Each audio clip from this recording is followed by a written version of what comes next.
मैं हूं हर्षिता और मेरे साथ दिल्ली से वीरू साथ देंगे, जहां पर आज भारतीय बाजारों के लिए एटलीस्ट फर्स्ट हाफ निफ्टी के लिए एक बेहद पेनफुल सत्र था।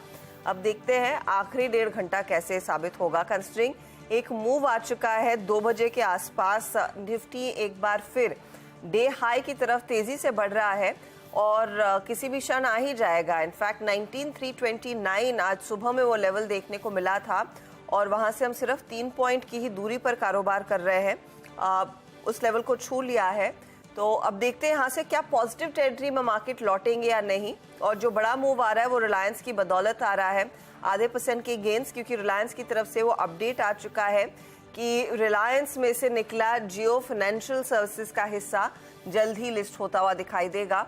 और उसी के बाद हमने देखा है इस स्टॉक ने जान भरी है और पूरे मार्केट का मूड पॉजिटिव होता हुआ।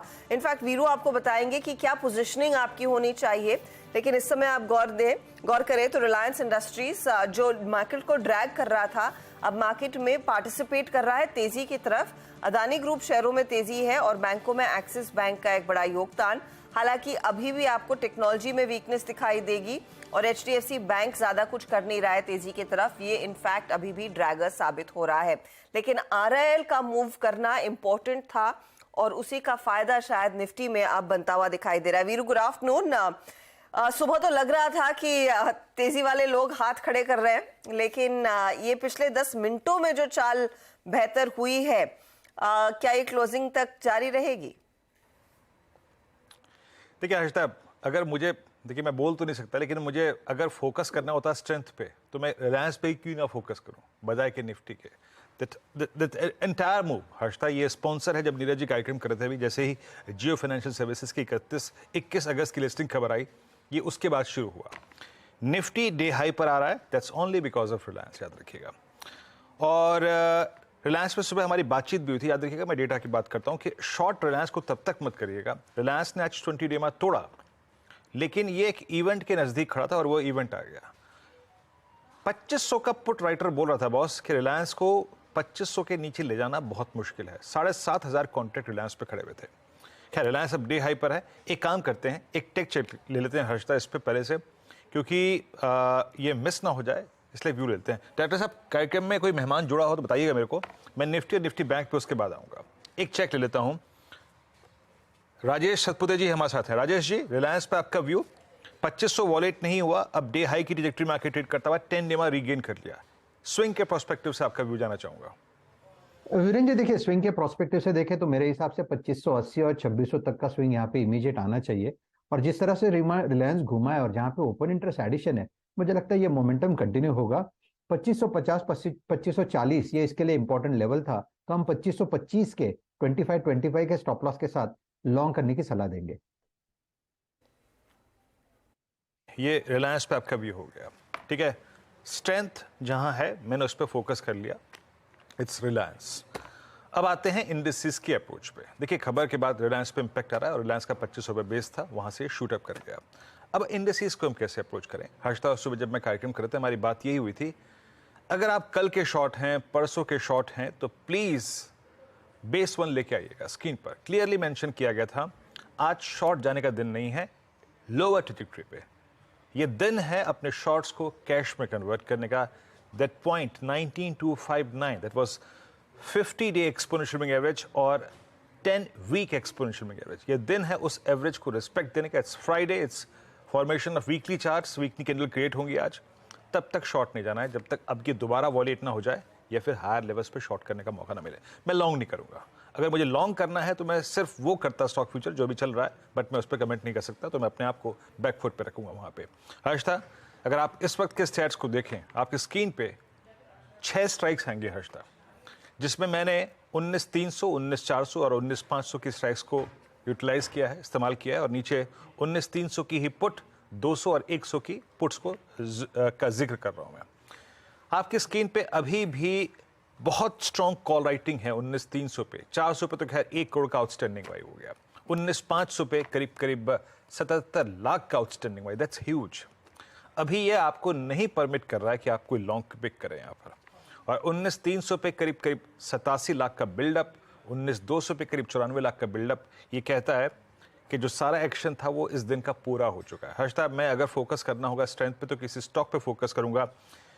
No intention to go long here, यहाँ लॉन्ग जाने की मेरी कोई इंटेंशन नहीं है इंडिसेस पे, निफ्टी पे।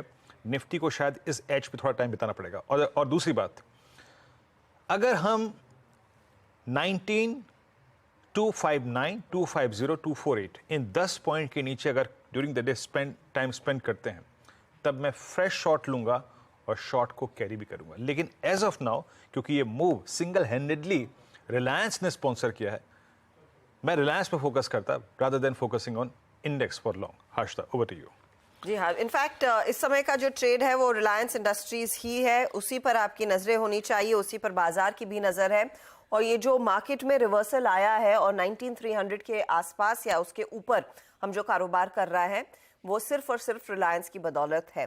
कल तक, आज सुबह तक, इनफैक्ट 20 मिनट पहले तक रिलायंस इंडस्ट्रीज बाजार पर प्रेशर डाल रहा था, बाजार को नीचे बांधे हुए था। लेकिन जैसे ही वो डेवलपमेंट आई कि जियो फाइनेंशियल सर्विसेज की लिस्टिंग दरअसल अगले हफ्ते यानी कि 21 अगस्त को होने वाली है, उसके बाद स्टॉक में तेजी बनती दिखाई दी है। लगभग आधा % ये ऊपर आया और 2555 तक के लेवल्स यहाँ पर आपकी स्क्रीन पर ही बात करते करते आ गए हैं। अब एग्जैक्ट डिटेल क्या है इस लिस्टिंग के बारे में कुछ और जानकारी जानना जरूरी है। यतिन हमारे साथ जुड़ गए हैं। यतिन, बताइए क्या क्या और डिटेल सामने निकल कर आए हैं पिछले 10 मिनटों में? बिल्कुल, तो देखिए, सबसे पहले थोड़ी हिस्ट्री के बारे में बात करते हैं। जियो फाइनेंशियल सर्विसेज रिलायंस इंडस्ट्रीज से डीमर्ज हुई एंटिटी है। ये 1:1 के रेशियो में इसका डीमर्जर हुआ था। और जो डीमर्जर था जिस दिन, उस दिन जो प्राइस डिस्कवरी हुई थी स्पेशल सेशन के जरिए रिलायंस इंडस्ट्रीज के शेयर में, उसके माध्यम से हमको ये पता चलता है कि जो बेस वैल्यूएशन है जियो फाइनेंशियल सर्विस की, वो लगभग 261 से लेकर 262 रुपए प्रति शेयर है। 261.85 टू बी प्रिसाइज। ये प्राइस की कॉस्टिंग पे आपको रिलायंस जियो का डीमर्जर होता हुआ दिखाई पड़ा है। अब जियो फाइनेंशियल सर्विसेज करती क्या है? Jio financial services by market cap, अगर ये आप 262 रुपए का प्राइस ले लें, तो बाय मार्केट कैप भारत की सबसे बड़ी, मतलब 2-3 एनबीएफसीज में से एक होगी। एचडीएफसी का क्योंकि विलय हो गया है और बजाज फाइनेंस का मार्केट कैप थोड़ा ज्यादा है, लगभग 1.5 से 1.6 लाख करोड़ के आसपास जियो फाइनेंशियल सर्विसेज की डीमर्ज्ड प्राइस पे मार्केट कैप गिनी जा रही है।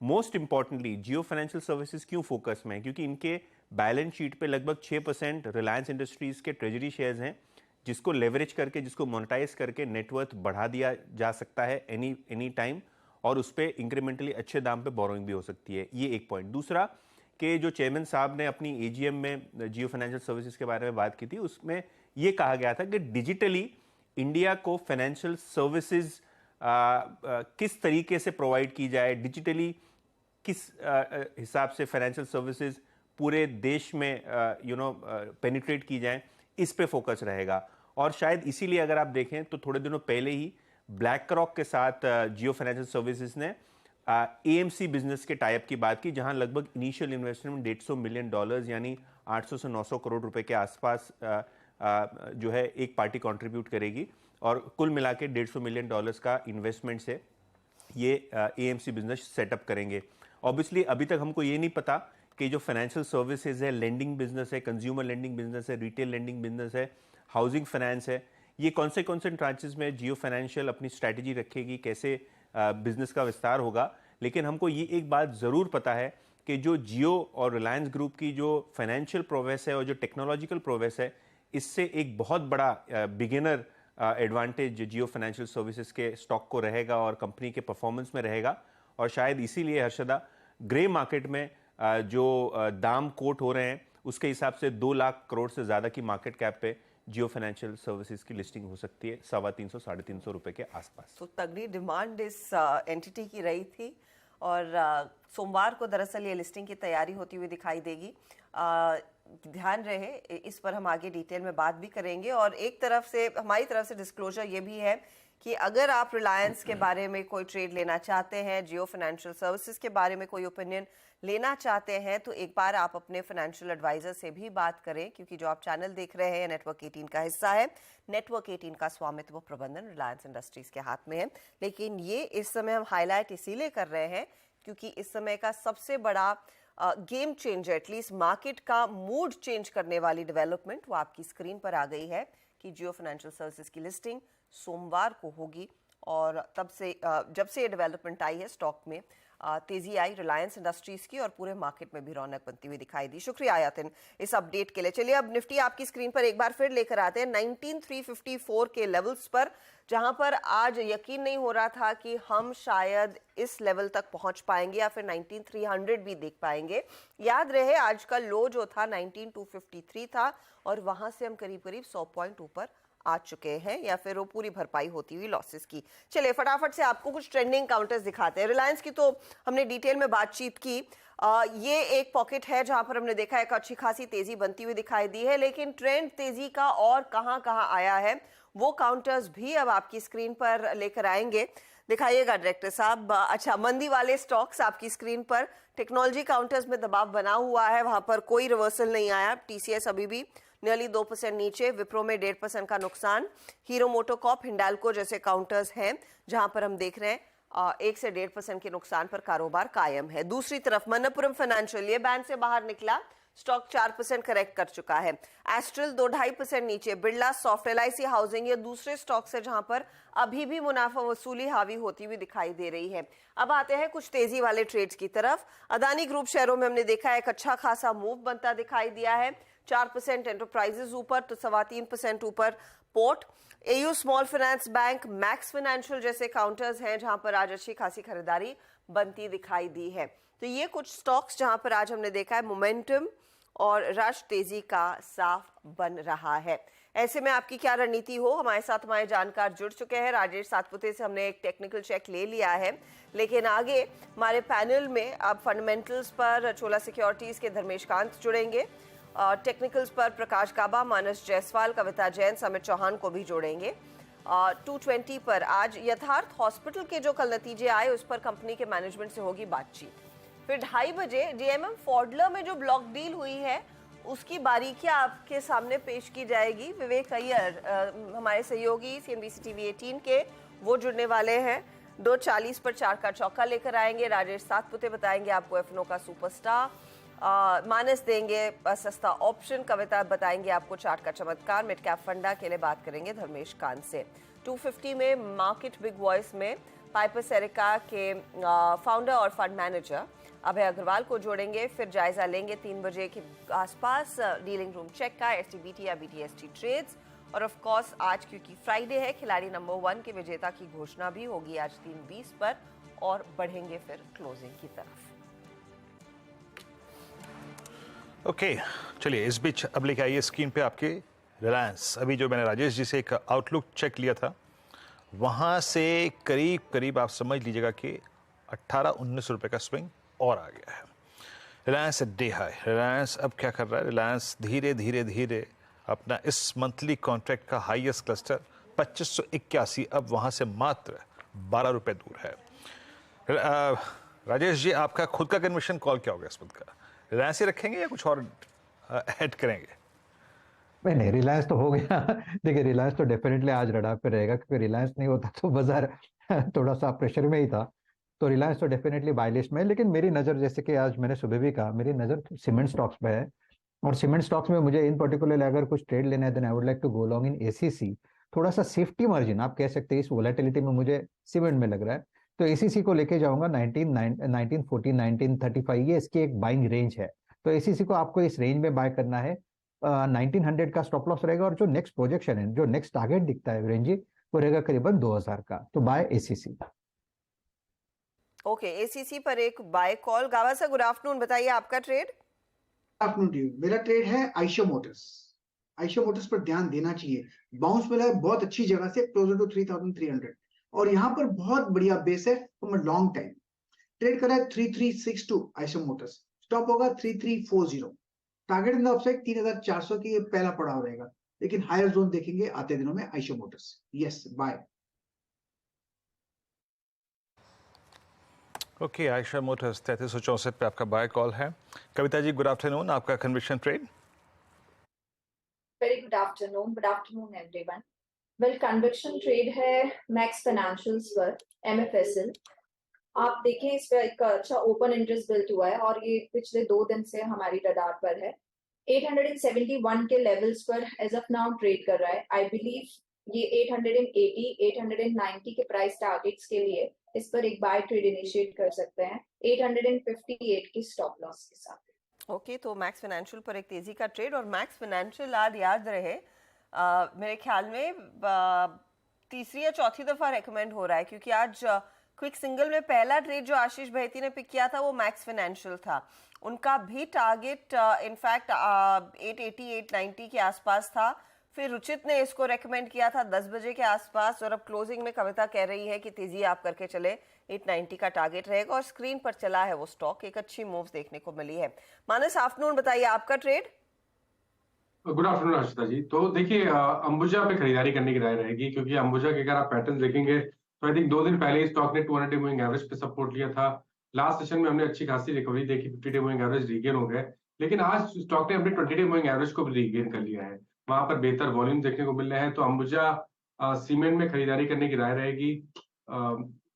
स्टॉप लॉसेस रहेंगे 444 के और टारगेट रहेंगे 475 के, दोनों ही स्पॉट कैश लेवल्स हैं। 460 वाला कॉल ऑप्शन जो कि 10 रुपए के आसपास ट्रेड हो रहा है, वहां पर आप खरीदारी कर सकते हैं। 4 रुपए 90 पैसे का स्टॉप लॉस लगाइए और 20 रुपए के टारगेट सेट करिए।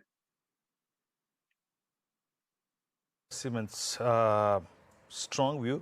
अच्छा, एक चीज़ याद रखिएगा, अब 2 धड़े हो गए, एक रिलायंस और सुबह से ही अदानी ग्रुप के सारे stocks, Adani enterprises 4%, Adani ports करीब 3%, ACC आपकी स्क्रीन पे करीब 2% ऊपर, अंबुजा सीमेंस लगभग 2% ऊपर। तो ये 2 अगर आप देखें खेमों में जोरदार तेजी, वो निफ्टी को एक पुश यकीनन देगा। तीसरी पॉकेट आके अब डिलीवर करिए, that's state bank of India. इस वक्त मेरे स्क्रीन पे SBI का चार्ट 573 पर डी हाई की डिरेक्टरी मार्केट ट्रेड करता हुआ। खैर, धर्मेश कांत जुड़ चुके हैं हमारे साथ। Dharmesh, good afternoon. धर्मेश, अभी आपने खबर सुनी जियो फाइनेंशियल सर्विस की लिस्टिंग 21 अगस्त को। आप इस बीच रिलायंस जो है, याद रखिएगा, रिलायंस का ऑल टाइम हाई क्लोज है 2618, सेकेंड बेस्ट क्लोज है 2578, और अभी करीब करीब थर्ड बेस्ट जोन में रोटेट करता हुआ। आप रिलायंस को कैसे अप्रोच करेंगे और आपका व्यू इस वक्त आपके कन्विक्शन ट्रेड को लेकर क्या है? Good afternoon. देखिए, जहाँ तक रिलायंस का सवाल है, ये तो मस्ट है पोर्टफोलियो के लिहाज से, बिकॉज अब इसमें बहुत सारे वैल्यू अनलॉकिंग आनी बाकी है।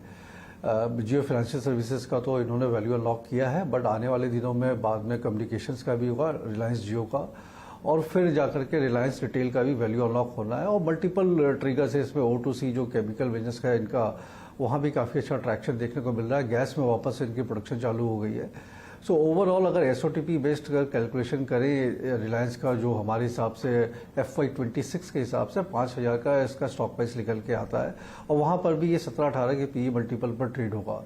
सो काफ़ी रॉबस्ट कहानी है रिलायंस की। यहाँ पे इसमें बने रहने में ही समझदारी है, और थोड़ी बहुत भी गिरावट आती है मार्केट में तो बाई करके चलते रहे। बिकॉज थोड़े दिन पहले, अगर 4-5 साल पहले जाए तो जियो जब लॉन्च किया था इन्होंने, तो फिर वहाँ पे काफ़ी नकारात्मक लोगों का व्यू था।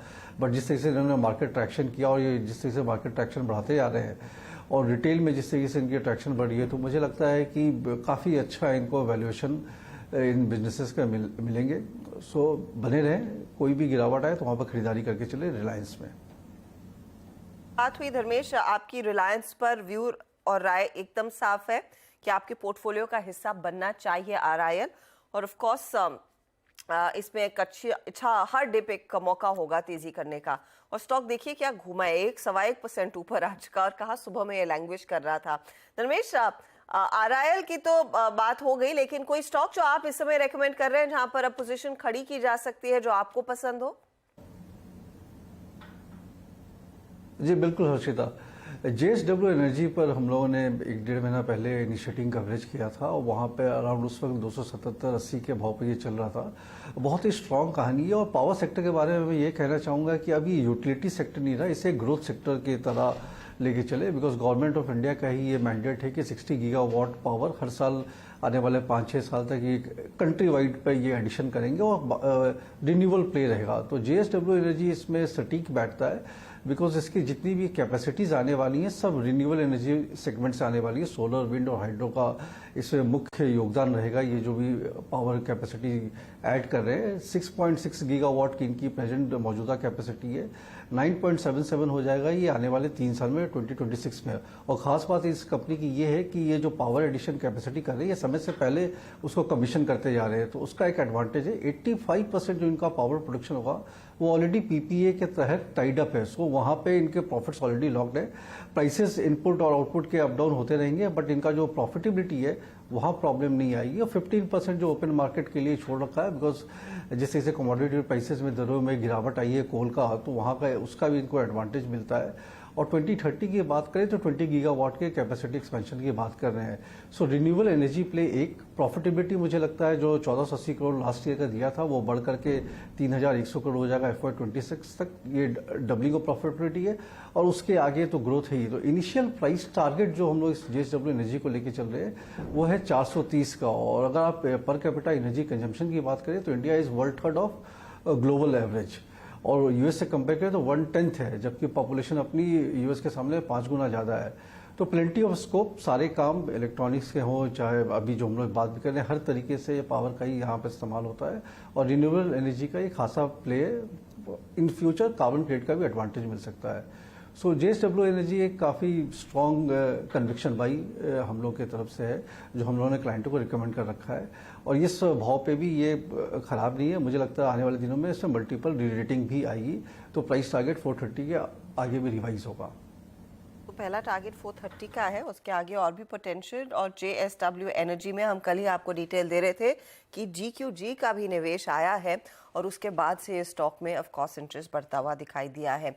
430 के लिए एक अपॉर्चुनिटी धर्मेश ने आइडेंटिफाई की है। आपके लिए एक दो और ट्रेड स्क्रीन पर रखते हैं। मुझे याद है सुबह में वीरू मेंशन कर रहे थे जुबिलेंट फूड, और जुबिलेंट फूड सुबह में कोई जैसे अंग्रेजी में कहते हैं ना, you wouldn't want to touch it with a barge pole either, वैसा हाल था। कोई छूने को तैयार नहीं था क्योंकि स्टॉक में उतना एक्शन दिख नहीं रहा था स्क्रीन पर, लेकिन इवेंचुअली यहाँ पर भी एक्शन आ गया है। 0.5% ही सही, लेकिन पॉजिटिव टेरिटरी में ट्रेड करता हुआ ये काउंटर और ओपन इंटरेस्ट एडिशन देखने को मिला है। तो कुछ लोग हैं जो दबे पाव से यहाँ पर पोजीशंस लेकर जा रहे हैं।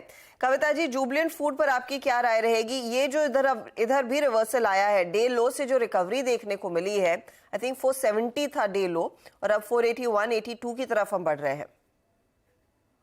या आशा जी, सो मॉर्निंग में फॉर श्योर इसे देखने लायक नहीं था, बट अभी भी अगर आप देखें तो सारे एवरेजेस के नीचे है। अंटिल 482 के ऊपर ही क्लोजिंग नहीं देता है, ये कैंडिडेट अभी बाय के लिए कांट रिकमेंड। 482 के अगर ऊपर ही क्लोजिंग देता है तो रिस्क रिवॉर्ड फेवरेबल बनते हुए दिखेंगे। 478 के एक छोटे स्टॉप लॉस के साथ फिर इसे अप्रोच किया जा सकता है for 487 and 491, but above 482। Okay, Jubilant food 6 March recovery lower level से। चार्ट हालांकि याद रखिएगा गंभीर है अभी भी। 470 का जो लो था आज का, वो इस दौर का इसका एक नया लो था। मतलब इस दौर मतलब इस सीरीज़ का बोल रहा हूँ यहाँ पे, और सारे एवरेजेस के नीचे है अभी भी है। ये प्राइस एग्जैक्टली अब 482 पे स्ट्राइक कर रहा है, शॉर्टेस्ट मूविंग एवरेज जहाँ पे कल इसकी ओपनिंग हुई थी। मीनवाइल अब जरा थोड़ा सा डिस्कशन करते हैं स्ट्रेंथ। देखिए रिलायंस में स्ट्रेंथ थी, और सुबह में बात मैं आपको कह भी रहा था कि 10 डे में वॉलेट हुआ, 20 डे में वॉलेट हुआ, लेकिन जब मैं इसके ऑप्शंस के डेटा खोले ना तो मैं बड़ा चौंक गया कि 7500 कॉन्ट्रैक्ट अभी भी खड़े हुए हैं। ऐसा ही कुछ डेटा था अदानी ग्रुप के स्टॉक्स का। अदानी एंटरप्राइजेस को देखिए अब डे हाई पे 4.25% ऊपर, स्ट्रॉन्गेस्ट कैंडल पोस्ट 23 मई। 23 मई का सेशन क्या था? 23 मई का सेशन ये था जब इसने अपने 200 डे एक्सपोनेंशियल मूविंग एवरेज को रीगेन किया था। उसके दिन से लेके आज तक की नीलिमा के ऊपर ट्रेड कर रहा है। मैं अभी भी अपने आकलन के अनुसार कह सकता हूं मानस कि क्लीनेस्ट चार्ट अभी भी टॉप 2 है अदानी एंटरप्राइजेस और पोर्ट्स। आप कैसे अप्रोच कर रहे हैं? क्योंकि इन्होंने रेंज बाइसेक्ट की है। दोनों स्टॉक्स पे आपकी राय टेक्निकल पर्सपेक्टिव, बाय या सेल, और ऑप्शंस के मुताबिक आपका ट्रेड क्या रहेगा? देखिए अदानी पोर्ट्स में अगर आपने ट्रेड लेना होता आपको तो कल ही ले लेना चाहिए था। कल या तो आज मॉर्निंग में ले लेना चाहिए था, क्योंकि कल हमें एक क्लियर कट रिवर्सल देखने को मिल गया था। और आज जब स्टॉक ने 810 का लेवल ब्रेक किया था, तभी लग रहा था कि 850 860 के लेवल्स टेस्ट हो जाएंगे, जो कि ऑलरेडी हो चुके हैं। तो करंट लेवल्स पे नहीं, कोई डिप मिले अब तब खरीदारी करनी है। अगर आप वीकली चार्ट पे जाएंगे और उसके हिसाब से एक टारगेट सेट करना चाहेंगे, तो वो 910 रुपए का आता है। तो मेरी राय ये रहेगी कि अदानी पोर्ट सबसे बेहतरीन स्टॉक है इस सेक्टर की। अगर आप इस ग्रुप की बात कर रहे हैं, गिरावट पे खरीदारी करिए 830 से लेकर 820 तक, स्टॉप लॉस 800 रुपए के नीचे लगाइए और फिर 875 और 910 के टारगेट सेट करिए। ओके, तो 810 का स्टॉप लॉस रहेगा और 900 का टारगेट। अदानी पोर्ट पर एक बाय कॉल और इसके साथ ही अदानी एंटरप्राइजेज या पूरी अदानी ग्रुप कंपनियों पर आप नजर डालेंगे तो एक बहुत ही तगड़ी तेजी बनती दिखाई दी है। आपको हम कल ही बता रहे थे कि किस प्रमाण पर GQG ने दरअसल निवेश किया है और उससे भी हौसला अफजाई हुई है ओवरऑल ट्रेडिंग पोजीशंस की या फिर बुल्स की, जो अदानी ग्रुप को लेकर काफ़ी बुलिश है। तो ये पूरा पैक आपके लिए स्क्रीन पर। अच्छा, अब थोड़ा सा एक्शन शिफ्ट करते हैं GMM फॉडलर की तरफ। आपको याद होगा GMM फॉडलर एक ऐसा स्टॉक रहा है जिसने कोविड काल में बहुत ही शानदार रिटर्न्स कमा कर दिए। इनफैक्ट कई सारे निवेशकों के PMSs में जो सबसे ज़्यादा चांदी हुई थी वो GMM फॉडलर के चलते ही हुई थी। आज यहाँ पर एक बहुत ही दिलचस्प डेवलपमेंट होती हुई दिखाई दी है। एक बड़ी डील हुई जिसमें कंपनी में एक बड़ी हिस्सेदारी फॉडलर इंक ने दरअसल बेची है। अब इसे कैसे पढ़ना चाहिए? अब फॉडलर इंक लगभग बाहर होता हुआ दिखाई देगा और यहाँ से आगे फिर इस कंपनी के लिए क्या प्रोस्पेक्ट्स है वो समझना जरूरी होगा। विवेक अय्यर हमारे साथ है। विवेक, बड़ा हिस्सा दरअसल फॉडलर इंक बेचता हुआ दिखाई दिया है। किस प्राइस पर वो सौदा हुआ, क्यों उनकी तरफ से सेलिंग आ रही है, और जो पटेल फैमिली है जो इस समय के प्रमोटर्स होंगे या फिर उनकी ज्यादा हिस्सेदारी होगी, उनका क्या फिलहाल इरादा है कंपनी के साथ? एक्चुअली ये एक बहुत दिलचस्प डेवलपमेंट है। अगर आपको याद है मई 2022 में जनरली आप देखते हैं कि MNC कंपनी इंडियन कंपनी को लेता है, बट ये एक एक्चुअली रिवर्स स्टोरी है जहाँ पे इंडियन कंपनी ने ग्लोबल पेरेंट को खरीदा है। एंड जैसे ही वो वाला डील हो चुका था तभी GMM फॉडलर, जो फॉडलर के नाम से जिनके पास स्टॉक में हिस्सेदारी थी, उन्होंने कह दिया था कि हम धीरे धीरे हमारा स्टेक कम करेंगे। तो उनके पास करीब 34% स्टेक था और दिसंबर 2022 में उन्होंने 17% के ऊपर स्टेक बेच दिया था। आज हमने देखा कि 13.6% स्टेक का ब्लॉक डील हुआ और प्रेस रिलीज भी आ चुका है। कंपनी ने एक्सचेंज को बोल भी चुके हैं कि ये जो फॉडलर है उन्होंने ही ये पर्टिकुलर स्टेक बेचा है। आज का अगर हम रीडिंग करें तो नंबर 1 इट इज, हम इसको देखते हैं कि promoter is selling, is it negative? But अगर आप बायर का कैटेगरी देखेंगे एंड बायर का नाम देखेंगे, it is a very large private equity fund और क्रिस कैपिटल ने 9.9% करीबन 10% स्टेक लिया है कंपनी में और 3.7% इक्विटी स्टेक अदर इन्वेस्टर्स ने लिया है। तो अब कितना बचता है? फॉडलर के पास अभी भी 1% बचता है और उसमें पटेल फैमिली ने क्लियरली बोला है कि ये जो बाकी का 1% है ये भी हम खरीदेंगे। उन्होंने प्राइस भी दिया है, उन लोग खरीदेंगे 1700 रुपये पर शेयर पे, जो ये भाव से भी actually at a higher level है। तो ये काफ़ी पॉजिटिव डेवलपमेंट है और ये एक ओवरहैंग था बिकॉज लोगों का मानना था कि इतना बड़ा इक्विटी ऑलमोस्ट 34%, जो एक टाइम बिक चुका था 17% और बाकी अगर आप देखेंगे तो अनदर 14%।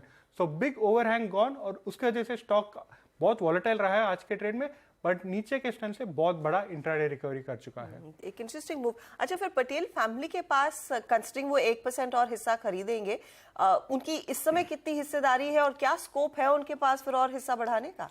तो सुबह हमने शेयर होल्डिंग पैटर्न देखा, end of June quarter, right, उनके पास करीबन 39% स्टेक था। तो 38.74 था, जो 1% बढ़ के क्लोज टू 39.74 होगा, close to 40% stake. So promoter के पास बहुत बड़ा स्किन इन द गेम होगा, they will be owning close to 40% and बाकी जितना भी है public share holding including large institutions. Okay, काफी इंटरेस्टिंग डेवलपमेंट। जैसे विवेक कह भी रहे थे कि नॉर्मली MNC प्लेयर्स आकर इंडियन प्रोमोटर से हिस्सा खरीदते हैं, लेकिन इंडियन प्रोमोटर ने MNC प्लेयर या जो पार्टनर था उसे बाय आउट कर लिया और यहाँ पर आगे और भी हिस्सेदारी करीब 1% की और एक हायर प्राइस पर दरअसल वो खरीदते हुए दिखाई देंगे। मेरे ख्याल में आपने 1700 के आसपास का भाव कहा है, जहां पर वो स्टॉक आज 1515 के आसपास ट्रेड करता हुआ दिखाई दे रहा है। शुक्रिया विवेक इस अपडेट के लिए। धर्मेश, आपकी नजर गई है क्या जीएमएम फॉडलर? बड़ा चर्चित स्टॉक हुआ करता था ये, स्पेशली 2021 के साल में, और ऑफ कोर्स जब से वो पटेल फैमिली ने फॉडलर का हिस्सा खरीदना शुरू किया है। जी बिल्कुल, नज़र तो गई है और कंपनी तो कंसिस्टेंट है जहाँ तक बिजनेस का सवाल है, और काफ़ी स्पेशलाइज ग्लास करोजन इक्विपमेंट बनाते हैं जो कि बहुत सारे फैक्ट्रीज और में काम आते हैं। तो प्रोडक्ट वाइज कोई प्रॉब्लम नहीं है, इनका बिजनेस कंसिस्टेंट चल रहा है। मार्जिन से थोड़ा उठापटक हुआ था, बट आगे जाके मार्जिन भी इनके स्टेबल होते हुए दिखे हैं। रही बात प्रमोटर फैमिली की, तो आई थिंक मेरे हिसाब से जो 38 या 39% जो प्रमोटर शेयर होल्डिंग है उसमें 14.5% फॉडलर आईएनसी के था, पटेल फैमिली का थोड़ा कम था। सो आई मीन ये data subject to further check है, but as far as I know कि 14-14.5% फॉडलर आईएनसी का था, पटेल फैमिली का परसेंटेज कम है। So normally long registration period वाले जो बिजनेसेस होते हैं, जिस तरीके का इनका बिजनेस है, इस बिजनेस में अगर इंस्टीट्यूशन या प्राइवेट इक्विटी का होल्डिंग ज़्यादा होता हुआ नजर आए तो बिजनेस के लिए थोड़ा सा वो नेगेटिव माना जाता है, because promoter driven businesses are always preferred business. वहाँ पर एक ट्रैक्शन और जिस एग्रेसिवनेस के साथ काम होता है वो ज़्यादा मतलब उसको मान्यता और उस पर वेटेज मिलता है।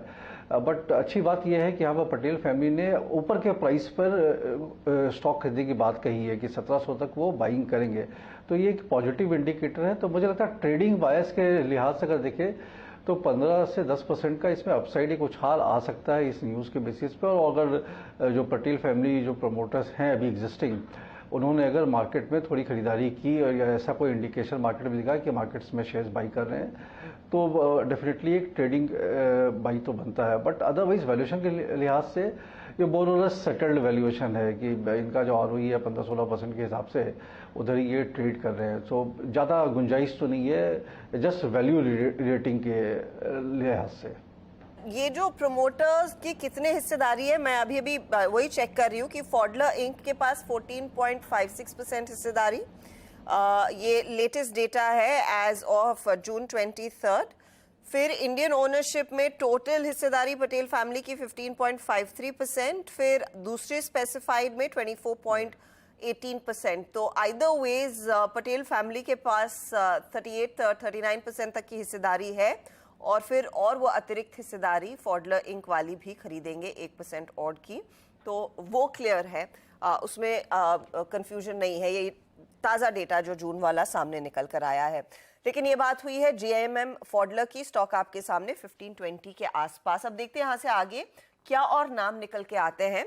कल जब वो डेटा या फिर आज शाम को जब आप वो भाव कॉपी देखेंगे उसमें साफ होगा कि कौन कौन से और दूसरे प्लेयर्स ने पार्टिसिपेट किया है। क्रिस कैपिटल एक नाम वैसे भी मेंशन हो रहा था विवेक की तरफ से। चलिए अब इसी स्पेस के आसपास रहते हैं, यथार्थ हॉस्पिटल की बात करते हैं। रीसेंट लिस्टिंग है और मैं आपको सुबह में नतीजे बता रही थी कि नतीजे डिसेंट रहे, 39% तक की बढ़ोतरी मुनाफे में हुई है। आय में देखने को मिली, मुनाफा 75% बढ़कर आया, मार्जिन्स में सुधार काफी अच्छा था। अब आगे का ग्रोथ आउटलुक कैसा है, इस पर बात करने के लिए कंपनी के होल टाइम डायरेक्टर यथार्थ त्यागी हमारे साथ जुड़ गए हैं। यथार्थ, एक अच्छा क्वार्टर आपके लिए साबित हुआ है, कांग्रेचुलेशंस। Q1 आपने पोस्ट किया राइट आफ्टर द लिस्टिंग, और बाकी हॉस्पिटल्स में थोड़ा सा सीजनैलिटी का इम्पैक्ट था। ये बताइए, आपकी जो ऑक्यूपेंसी बढ़ी है स्पेशली ऑन बोथ ग्राउंड्स, मैं ईयर ऑन ईयर कंपेयर करूं तो 40% से बढ़कर ये 51% पर आई। क्वार्टर ऑन क्वार्टर बेसिस पढ़े तो करीब 2% तक की वृद्धि देखने को मिली है। क्या लीड कर रहा है इसे? देखिए, हमेशा हमारे लिए टिपिकली Q1 नॉर्थ इंडिया के जो भी हॉस्पिटल्स होते हैं, ऐसा नहीं होता कि एक वीक सीजनल माना जाता है। Q4 जो है, क्योंकि क्वार्टर 4 में सर्दियां और काफी फॉग होता है यहाँ पे दिल्ली एनसीआर में, तो वहां पे थोड़ा सा उसको वीक हमने अपने कंपनी की हिस्ट्री में टिपिकली ये देखा है। Q1 में हाँ थोड़ी बहुत छुट्टियां होती हैं, लोग बाहर जाते हैं, तो उसमें सीजनैलिटी आती जरूर है, बट बस ओपीडी नंबर्स पे आती है। ओपीडी दैट इज की कंसल्टेशंस जो करते हैं बस डॉक्टर के पास, तो थोड़े बहुत ओपीडी जरूर इस क्वार्टर में कम हुई है, बट जो ओवरऑल ऑक्यूपेंसी है, जो ओवरऑल आईपीडी वॉल्यूम्स है, वो हमारी ग्रो करे हैं। इसका मेन कारण है कि जो हमारे जो नए हॉस्पिटल्स हैं, जैसे कि जो झांसी ओरछा हॉस्पिटल था, उसकी ऑक्यूपेंसी मोर देन डबल हो गई है, बिकॉज वो एक नया हॉस्पिटल था जो लास्ट ईयर ही स्टार्ट हुआ, तो उसमें ग्रोथ आनी ही थी। साथ के साथ जो हमारे मेच्योर्ड हॉस्पिटल्स हैं ग्रेट नोएडा में, इनकी भी ऑक्यूपेंसी बढ़ी है, बिकॉज काफी जो हमारे केस मिक्स हैं, काफी न्यू ट्रीटमेंट्स हमने स्टार्ट करे हैं, और जो नोएडा एक्सटेंशन हॉस्पिटल है उसकी भी ऑक्यूपेंसी ठीक रही है। तो ये काफी बड़ा रीजन था ओवरऑल ग्रुप की ऑक्यूपेंसी बढ़ने में। ओके, यथार्थ जहाँ तक ऑक्यूपेंसीज का सवाल है, आने वाले कुछ क्वार्टर्स में इसमें आप क्या इम्प्रूवमेंट देख रहे हैं एज पर आई थिंक सारे फैक्टर्स को कंसिडर करते हुए, क्योंकि मैं दूसरे जो हम मैनेजमेंट से इंटरेक्शन करते हैं और जो स्टैट्स हैं उनके मुताबिक उनकी ऑक्यूपेंसी अप्रॉक्सीमेटली 60% प्लस रही है। तो आपकी ऑक्यूपेंसीज में आने वाले क्वार्टर्स में कितने और एक्सपेंशन की पॉसिबिलिटी लग रही है आपको? नहीं, ऑक्यूपेंसी लगभग जो हमारे मैच्योर्ड हॉस्पिटल्स में है 60% के अबव, उतनी ऑक्यूपेंसी ग्रुप लेवल पे भी होनी चाहिए आने वाले क्वार्टर्स में। बट जो हमारा मैच्योर्ड हॉस्पिटल नोएडा है, उसकी तो ऑक्यूपेंसी अराउंड 85 और 90% के आसपास रहती है। तो वो एक स्पेशल केस है, क्योंकि वो 250 बेडेड हॉस्पिटल है, सबसे मैच्योर्ड हॉस्पिटल है हमारा, नोएडा के सेंटर में है वो हॉस्पिटल, तो वहां पे हाई ऑक्यूपेंसी है। बट हाँ, ओवरऑल मुझे लगता है ग्रुप ऑक्यूपेंसी अबव 60% जाएगी जब हमारे जो नए हॉस्पिटल है वो और मैच्योर्ड होंगे, बिकॉज अभी भी झांसी की जो ऑक्यूपेंसी है डबल होने के बाद भी अराउंड 17 to 20% के लगभग है, तो उसमें जो ग्रोथ है वो भी काफी ग्रोथ आने वाली है कमिंग साल में। तो ओवरऑल ग्रुप ऑक्यूपेंसी भी लगभग 60% के ऊपर जा सकती है। ओके, यानी जो दूसरे हॉस्पिटल्स हैं जिनका अभी आपने एक्विजिशन किया है, जो कि या फिर ऐड हुए हैं, उनमें आप आने वाले क्वार्टर्स में जो ऑक्यूपेंसी से बढ़ता हुआ देख रहे हैं। जो in heart of I think greater Noida और नोएडा में है, उनकी ऑक्यूपेंसीज अभी ही काफ़ी अच्छी खासी हैं। आपका जो एवरेज रेवेन्यू पर ऑक्यूपाइड बेड रहा वो अप्रॉक्सीमेटली 28,140, जो कि हल्का सा इम्प्रूव भी हुआ है। आने वाले क्वार्टर्स में इस डिजिट का, इस फिगर का आप एवरेज रेवेन्यू पर ऑक्यूपाइड बेड कहाँ तक इसको एक्सपेंड होता हुआ देखते हैं आप यथार्थ? एक एग्जैक्ट आरपॉप एस्टिमेशन तो मैं नहीं बता पाऊंगा एग्जैक्ट नंबर, बट हाँ जो ग्रोथ है आरपॉप में ये काफी और होगी। आप देखें कि किस तरह से 26-27 हजार के आसपास से 28,000 आया आरपॉप, और जो इसमें एक स्पेशल केस है हमारा नोएडा एक्सटेंशन हॉस्पिटल, जिसका आरपॉप अराउंड 34,000 के आसपास है लेटेस्ट क्वार्टर में। क्योंकि ये हॉस्पिटल नोएडा एक्सटेंशन जो हमारा सबसे बड़ा ग्रुप का हॉस्पिटल है, 450 बेडेड हॉस्पिटल, वहां पे जो ये high end super specialised treatments होते हैं, जैसे high end cardiology work, high end neurosurgery work, वो यहाँ पे काफी ज्यादा परसेंटेज में है। और इसी हॉस्पिटल में हमने ऑन्कोलॉजी और ऑर्गन ट्रांसप्लांट स्टार्ट करा है। आप समझ सकते हैं कि kidney transplant, bone marrow transplant, एक जो ये ट्रीटमेंट होता है काफी हाई एंड साइज का एक ट्रीटमेंट होता है। 10 लाख के आसपास ये किडनी ट्रांसप्लांट का खर्चा आता है। तो इस हॉस्पिटल में क्योंकि ये और डिपार्टमेंट से जब भी स्टार्ट हुए हैं, और रेडिएशन ऑन्कोलॉजी अगले 3 से 4 महीने में इस हॉस्पिटल में स्टार्ट होने वाली है, तो इसका जो आरपॉप है 34,000 से ये और भी 40,000 को भी क्रॉस कर सकता है आने वाले सालों में। तो इसी वजह से जो ओवरऑल ग्रुप का आरपॉप है ये बढ़ेगा, क्योंकि हमारी जो सुपर स्पेशलाइजेशंस हैं वो बढ़ रही है। मैं आपसे एक और चीज समझना चाहूंगी, ये कंपनी ने जो हाल ही में मध्य प्रदेश में हॉस्पिटल एक्वायर किया था 305 बेड वाला, वहां पर परफॉर्मेंस कैसा है? क्योंकि पहले साल में ऑक्यूपेंसी बहुत फीकी थी, करीब 8% के आसपास ही थी। इस क्वार्टर में कितना इंप्रूवमेंट आया है? किस तरह से रैंप अप करेंगे उस बिजनेस को? झांसी ओरछा हॉस्पिटल जो हमारा मध्य प्रदेश में है, उसके सबसे पॉजिटिव चीज जो इस क्वार्टर में निकल के आई है वो ये आई है कि ये हॉस्पिटल ऑपरेशनली ब्रेक इवन हो गया है। तो ये एक काफी पॉजिटिव चीज है, बिल्डअप पॉजिटिव हो गया है इस हॉस्पिटल का। तो आने वाले समय में जब ऑक्यूपेंसी और बढ़ेगी, तो जैसे हमारे जो ओवरऑल जो यहाँ की ग्रेट नोएडा के हॉस्पिटल्स है, जो नोएडा एक्सटेंशन के हॉस्पिटल्स की जो ऑक्यूपेंसी करते हैं, मुझे लगता है झांसी वाला हॉस्पिटल भी लगभग उतनी ऑक्यूपेंसी आराम से मेंटेन कर सकता है। पिछले साल तो जब इसकी स्टार्टिंग थी, तो फर्स्ट ईयर क्या होता है कि काफी एम्पैनलमेंट्स कराने होते हैं, उसमें समय लगता है, जैसे कि सारे हेल्थ इंश्योरेंसेज, गवर्नमेंट पैनल्स हो गए, चाहे सीजीएचएस, ईसीएचएस, रेलवेज की वहां पे बहुत बड़ी पॉपुलेशन है। तो अब अब वो धीरे धीरे इम्पेयरमेंट्स हो रहे हैं और आने वाले समय में जब वो 100% कंप्लीट हो जाएंगे तो एक साथ इसकी ऑक्यूपेंसी में और इंक्रीज आएगा। बट जैसे मैंने कहा कि सबसे पॉजिटिव चीज आई है कि ऑलरेडी ब्रेक इवन हो गया है ऑपरेशनल लेवल पे, तो जब और ऑक्यूपेंसी बढ़ेगी तो इसका एक और अच्छा कंट्रीब्यूशन पूरे ग्रुप में निकल के आएगा। बहुत बहुत शुक्रिया and all the very best coming quarters के लिए। यथार्थ हॉस्पिटल आपकी स्क्रीन पर लेकर आते हैं फटाफट से वो स्टॉक, क्योंकि नंबर्स अच्छे थे और कमेंट्री भी आपने सुना, काफी कॉन्फिडेंट है मैनेजमेंट, 9% ऊपर भागा है ये पर्टिकुलर ट्रेड, ये स्टॉक आज इस ट्रेड में। चलिए समित चौहान को भी जोड़ लेते हैं। समित, गुड आफ्टरनून। एक ज्यादा बेहतर आफ्टरनून दिख रही है कंपेयर टू सुबह की जो चाल थी मार्केट की। आपकी अप्रोच क्या है और क्या ट्रेड लेकर आए हैं? देखिए अभी भी हम रेंज में है, बट यहाँ पे लोअर लेवल्स पे हम अच्छी खासी खरीदारी देख रहे हैं और लास्ट 1 घंटे में हमने देखा कि हेवीवेट्स स्टॉक्स में एक अच्छा खासा ट्रैक्शन है, लेड बाय रिलायंस ने एक अच्छी खासी मूव दी है। बैंकिंग स्टॉक्स में कहीं ना कहीं अभी वापस एक कैचअप मूव आना स्टार्ट हो गई है, तो ओवरऑल हम बायस पॉजिटिव रख रहे हैं। बट डायरेक्शनली जब तक 19,600 650 का लेवल निफ्टी सरपास नहीं करता है तब तक ये रेंज कंटिन्यू होगी। लोअर साइड पे आपको बाय करना है, हायर एंड पे थोड़े प्रॉफिट बुक्स करने हैं, तो यहाँ पे हम बायस फिलहाल पॉजिटिव रख रहे हैं। और जैसे मैंने बताया रिलायंस ने ये जो recovery last half an hour 1 घंटे में आई है वो उसको लीड किया हुआ है, तो इसलिए रिलायंस ही हमारा एटलीस्ट एक प्रेफर्ड बेट हो सकता है करंट लेवल पे, जिसमें हम ऑप्शन के जरिए ट्रेड करेंगे। 2560 at the money call option 44-43 के रेंज में हम बाय करने की सलाह देंगे। और एज अ डिस्क्लोजर हमने हमारे क्लाइंट्स को भी रेकमेंड किया है 12 का स्टॉप लॉस होगा, और एक 2-3 दिनों का अगर व्यू रखते हैं नेक्स्ट वीक के लिए तो हमें लगता है कि एक यहाँ से 1.5 से 2% की मूव रिलायंस में आ सकती है, जिसमें ये ऑप्शन का टारगेट लगभग 86 का होगा। तो ये फिलहाल आपके लिए व्यू रिलायंस इंडस्ट्रीज पर ही 2560 का कॉल लेकर जाएं, जो आपको 44 पर मिल रहा है और 86 तक के लेवल्स यहाँ पर अचीव होते हुए दिखाई देंगे। और पूरा एक्शन ज़्यादा आपको आज और सोमवार में प्ले आउट होता हुआ दिखाई दे सकता है। सोमवार में इसीलिए कह रही हूँ क्योंकि सोमवार 21 तारीख है, जिस दिन जियो फाइनेंशियल सर्विसेज की लिस्टिंग भी होने वाली है। अच्छा राजेश सातपुते, एक इंजीनियर्स इंडिया वाला स्टॉक देखिए प्लीज, EIL। और EIL का जिक्र मुझे याद है आई थिंक सुबह में चंदन ने किया था। मोमेंटम अच्छा है स्टॉक में, करीब 2-2.5%, और अचानक इस घंटे दरअसल यहाँ पर पोजीशंस और जुड़ने लगी हैं। इस पर एक बार देंगे क्या राय? क्या अब भी आपको लगता है खरीदारी की जा सकती है? आई थिंक यहाँ पे मोमेंटम में कोई कमी नहीं है यार। इनफैक्ट अगर आप इसका डेली चार्ट देखें तो इसमें जब भी करेक्शन आता है वो टाइम वाइज आता है, साइडवेज चला जाता है। और अभी फिलहाल अगर आप देखें तो आज यहाँ पे एक सिमेट्रिकल ट्रायंगल का ब्रेकआउट मिला है, वो भी हाई पे। तो मेरे हिसाब से यहाँ पे एक छोटे स्टॉप लॉस के साथ ट्रेड बनेगा। स्टॉप लॉस होगा 150 का, एंड अकॉर्डिंग टू पैटर्न इसका जो टारगेट बन रहा है, हर्षदा जी थोड़ा पोजिशनल बात करूंगा मैं, मोमेंटम के हिसाब से तो 160 के आसपास जाएगा, लेकिन पोजिशनली मुझे लगता है 165 का टारगेट अनफोल्ड हो रहा है, तो हमें सिर्फ 3-4 रुपए का रिस्क लेना है। तो yes, Engineer India is a buy. Okay चलिए इस बीच निफ्टी, जैसे कि जब हर्षदा और मैं डिस्कशन कर रहे थे कि निफ्टी को क्या बाय करना चाहिए, नॉट एग्जैक्टली मेरा व्यू यही था। अगर मुझे स्ट्रेंथ पे फोकस करना है तो I will better by that stock.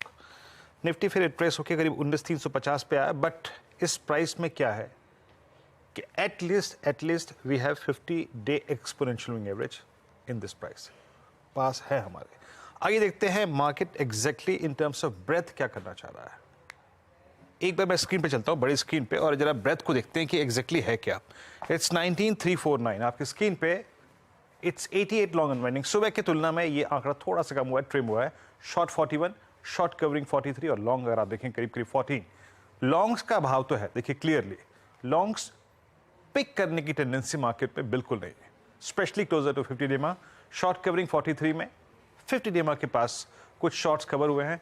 Fresh short exactly इसी क्वांटम में हुआ है। देखिए लॉन्ग कहां पे है, अदानी एंटरप्राइजेस, अंबुजा, ACC, ये पूरा का पूरा ग्रुप एक स्ट्रॉन्ग लॉन्ग विटनेस कर रहा है। और आई थिंक कल हमने डिस्कस भी किया था इस विषय को, जिस प्रकार से फंड बाइंग इमर्ज हुई थी इसके बाद आज action strong, Bharat forge, Reliance post I think news flow के बाद जो 1.45 पे आई स्ट्रॉन्ग हो।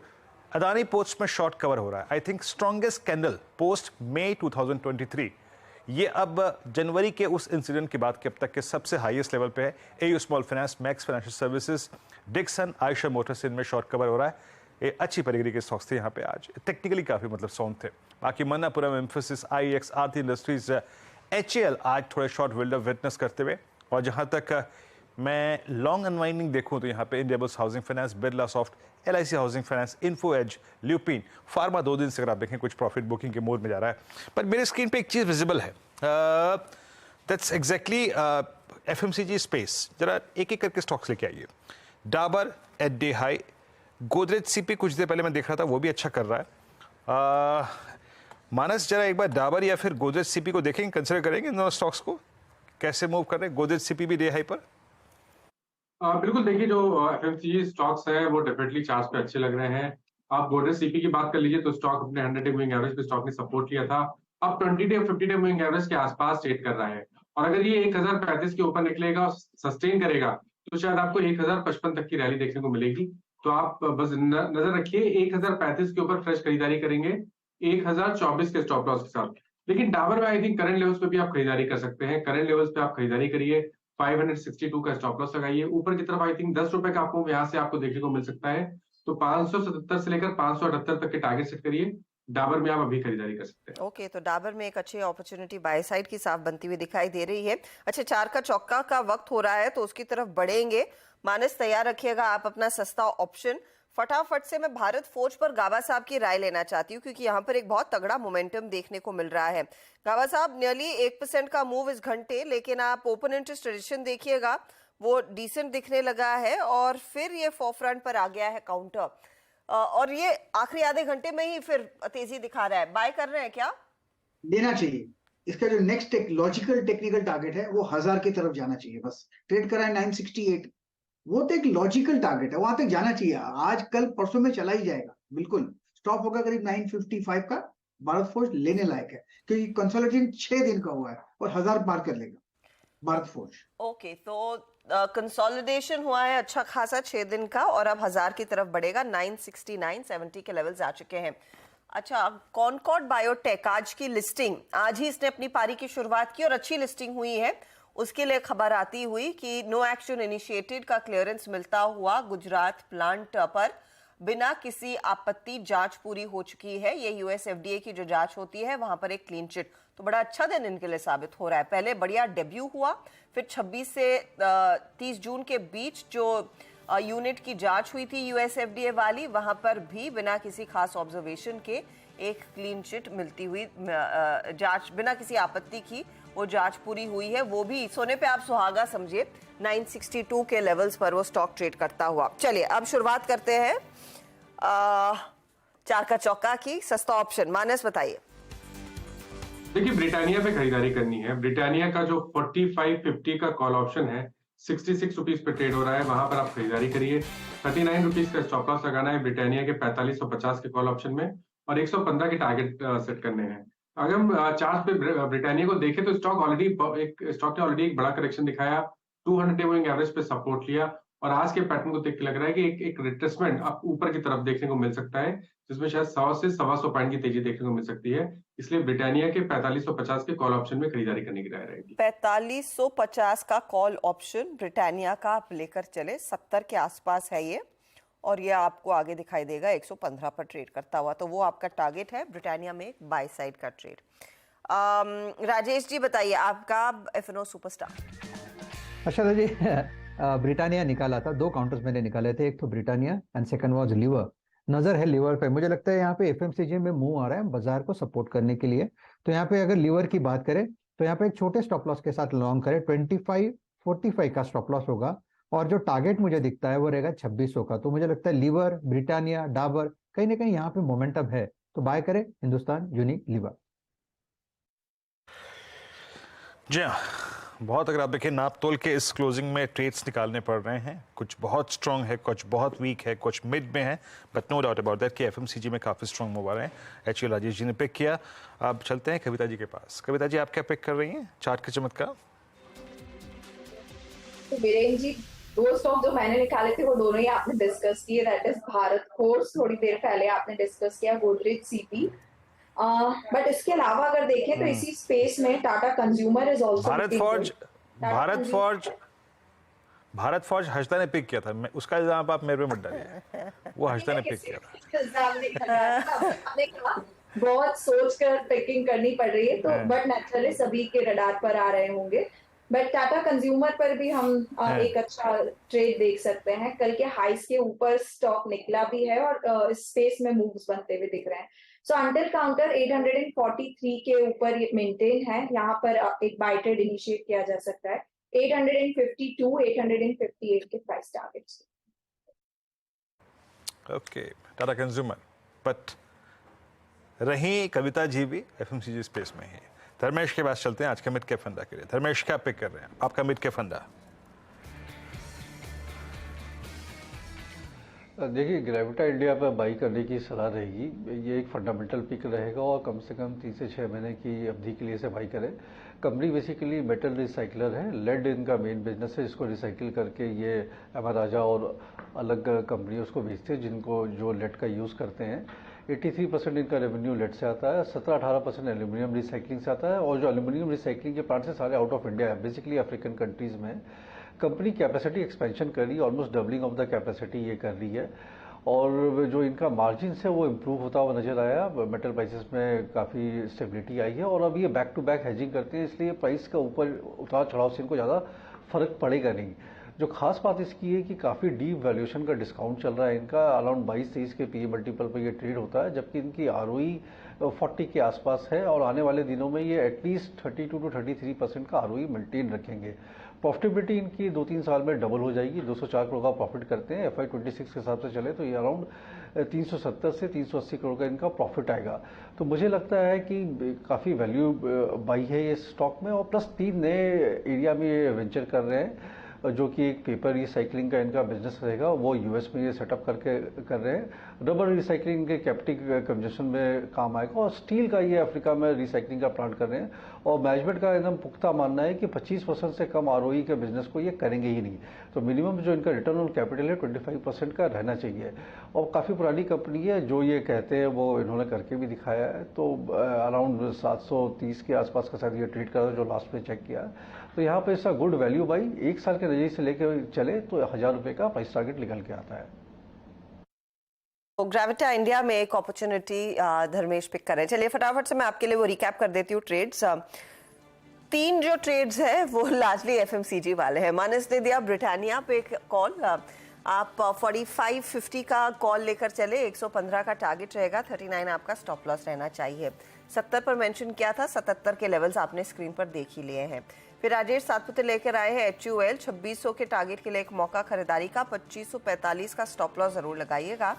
ब्रिटानिया के बाद HUL और फिर आया टाटा कंज्यूमर।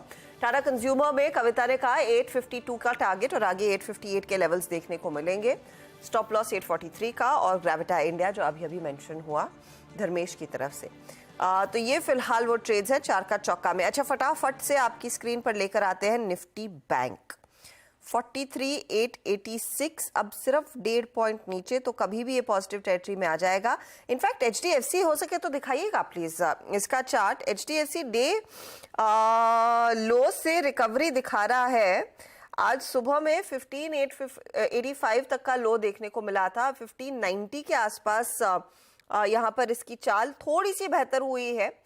अब देखना यही है कि यहाँ से आगे अपनी चाल को और बेहतर कर पाता है या नहीं, क्योंकि नियरली 0.61 या 0.85% तक का डिप देखने को मिला था आज, और ये अपने पोजीशन को थोड़ा सा रिवर्स करने की कोशिश में है।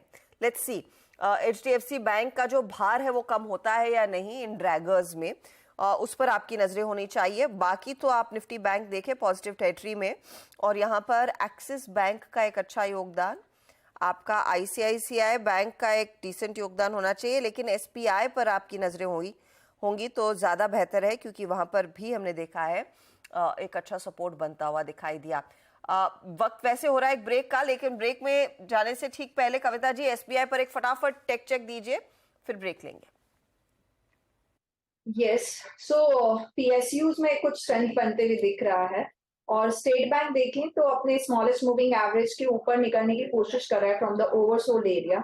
आई बिलीव अगर 575 के ऊपर निकल पाता है तो इमीडिएट टारगेट्स 584 की तरफ ये बढ़ता हुआ दिख सकता है, जब छोटा स्टॉप लॉस मेंटेन करना चाहिए 568 का। ओके, तो ये फिलहाल आपके लिए SBI पर एक बाय कॉल आता हुआ। इस बीच चाइना की तरफ से डेवलपमेंट ये आ रहा है कि चाइना बेसिकली शेंजेन के एक्सचेंज में हैंडलिंग फ़ी बीजिंग स्टॉक एक्सचेंज में 50% तक की कटौती उसमें होती हुई दिखाई देगी और शंघाई के शेंगजेन एक्सचेंज में हैंडलिंग फ़ी में 30% की कटौती होती हुई दिखाई देगी। अब हैंडलिंग फ़ी वीरू ये क्या ट्रांजैक्शन टैक्स के जैसे होता है? मैं एग्जैक्टली वही चेक कर रहा था। आई थिंक ये ट्रांजैक्शन चार्ज होगा है ना, मेरे ख्याल से। हाँ, ये हैंडलिंग फी ट्रांजैक्शन चार्ज ही होगा।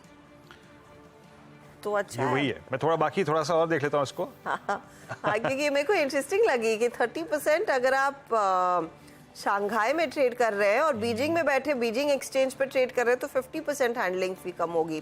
देखते हैं उससे क्या होता है, ये तो सोमवार को ही पता लगेगा क्योंकि अब तो मार्केट्स वहाँ के हो चुके हैं बंद। चलिए इस मोड पर फटाफट से एक ब्रेक लेते हैं और लौटेंगे। पाइपर सेरिका के फाउंडर और फंड मैनेजर भी हमारे साथ जुड़ेंगे। अभय अग्रवाल से होगी डिटेल में बातचीत ब्रेक के बाद।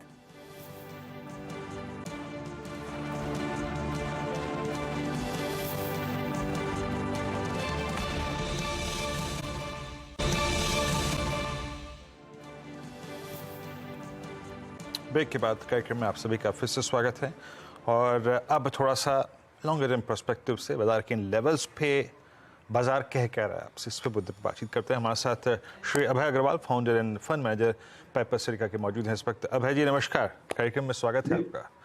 मुझे याद है अच्छी तरीके से जब लास्ट इंटरेक्शन में आप हमारे साथ जी सर, आपकी टोन जो थी वो थोड़ी सी सतर्क हो गई थी कि जनाब अब जब खरीदें तो जरा तोल मोल के और खरा ही खरीदें।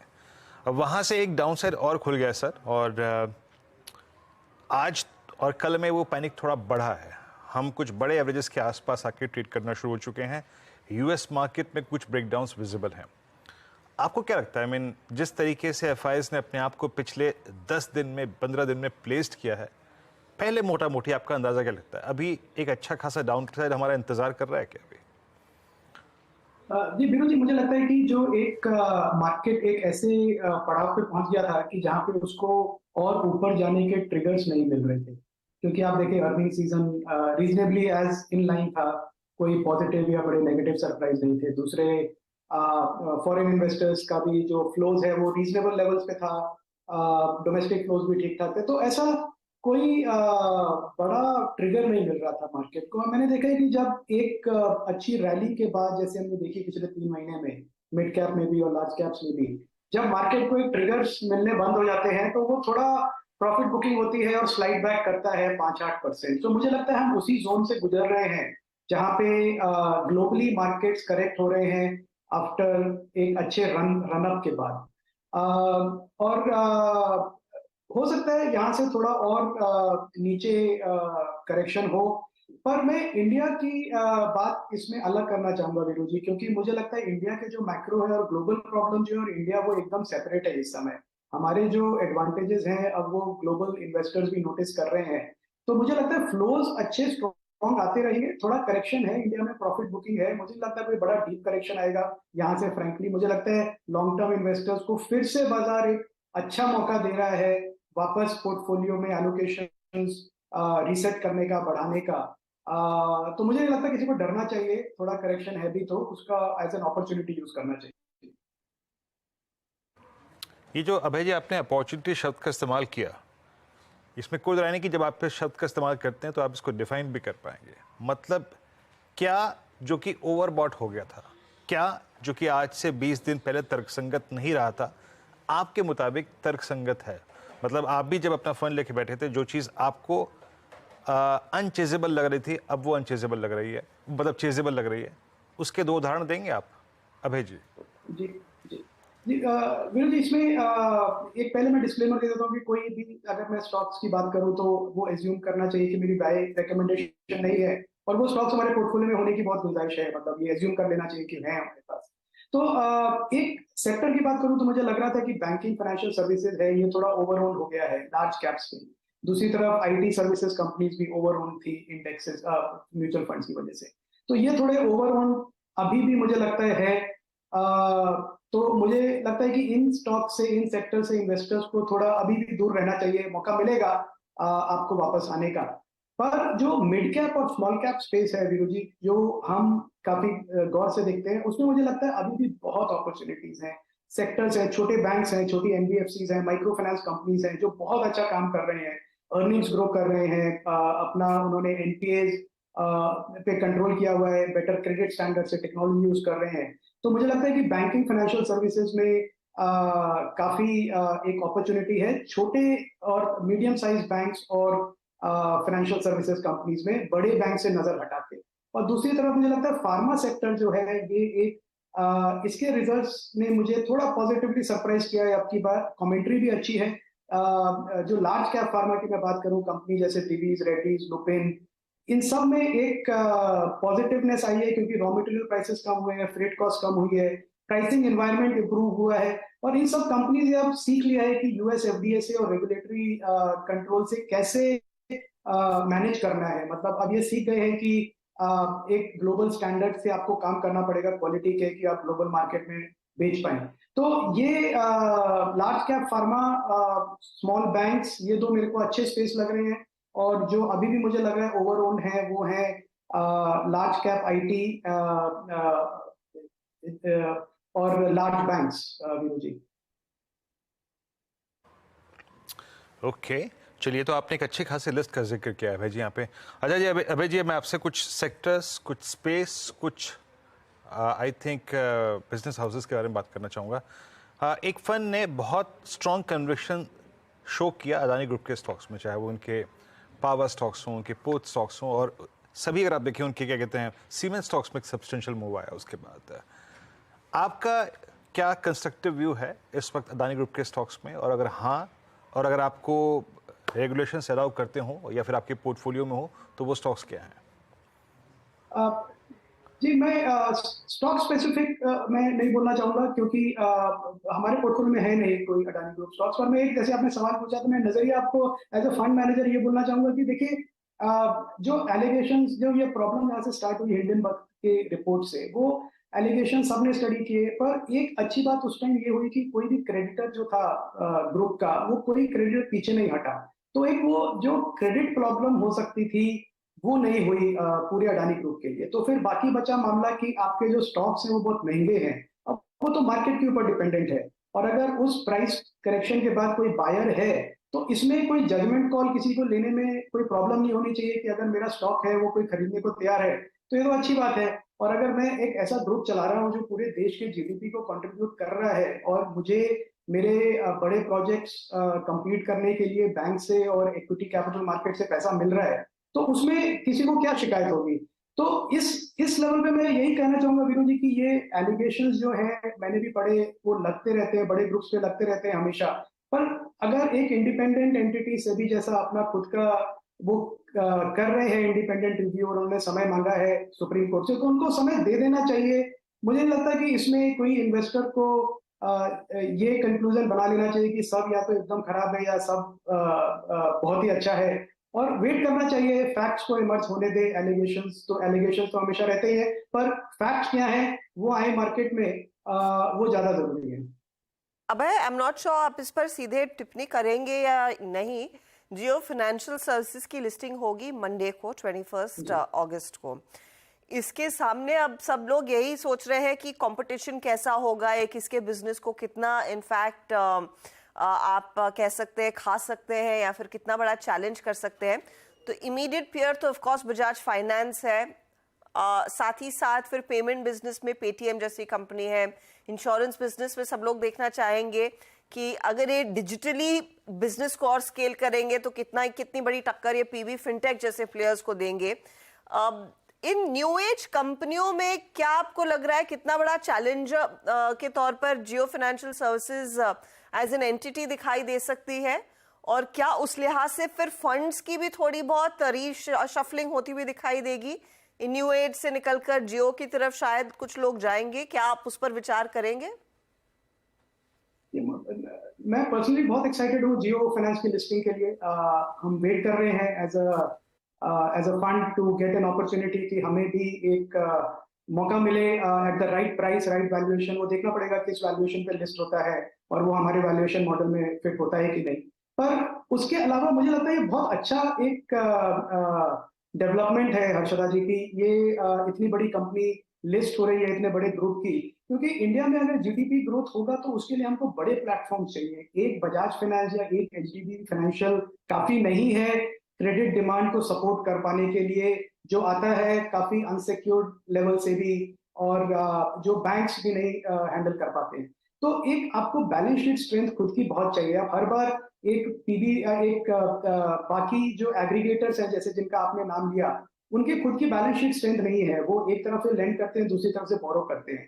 पर अगर ऐसे प्लेयर्स आए जिनकी खुद की बैलेंस शीट इतनी स्ट्रांग है कि वो बड़ा बिजनेस लेंडिंग का बना सके और उसके साथ साथ बाकी कंज्यूमर फाइनेंस सर्विसेज भी प्रोवाइड कर सके, जैसे आपने कहा इंश्योरेंस है, क्रेडिट कार्ड है, म्यूचुअल फंड है, जो एसेट लायबिलिटी दोनों का इम्पैक्ट करता है, तो आई थिंक मार्केट में बहुत बड़ी नीड है ऐसे प्लेयर की, और जियो फाइनेंस उस नीड को फुलफिल करेगा मुझे लगता है। अब इसमें जो फंड्स जिनके पास ये स्टॉक आया है because of their past holding in Reliance, वो क्या करेंगे वो मुझे मालूम नहीं है अभी, क्योंकि टेक्निकली एडजस्टमेंट्स क्या होंगे पोर्टफोलियोज में वो मंडे ट्यूसडे को ही पता चलेगा।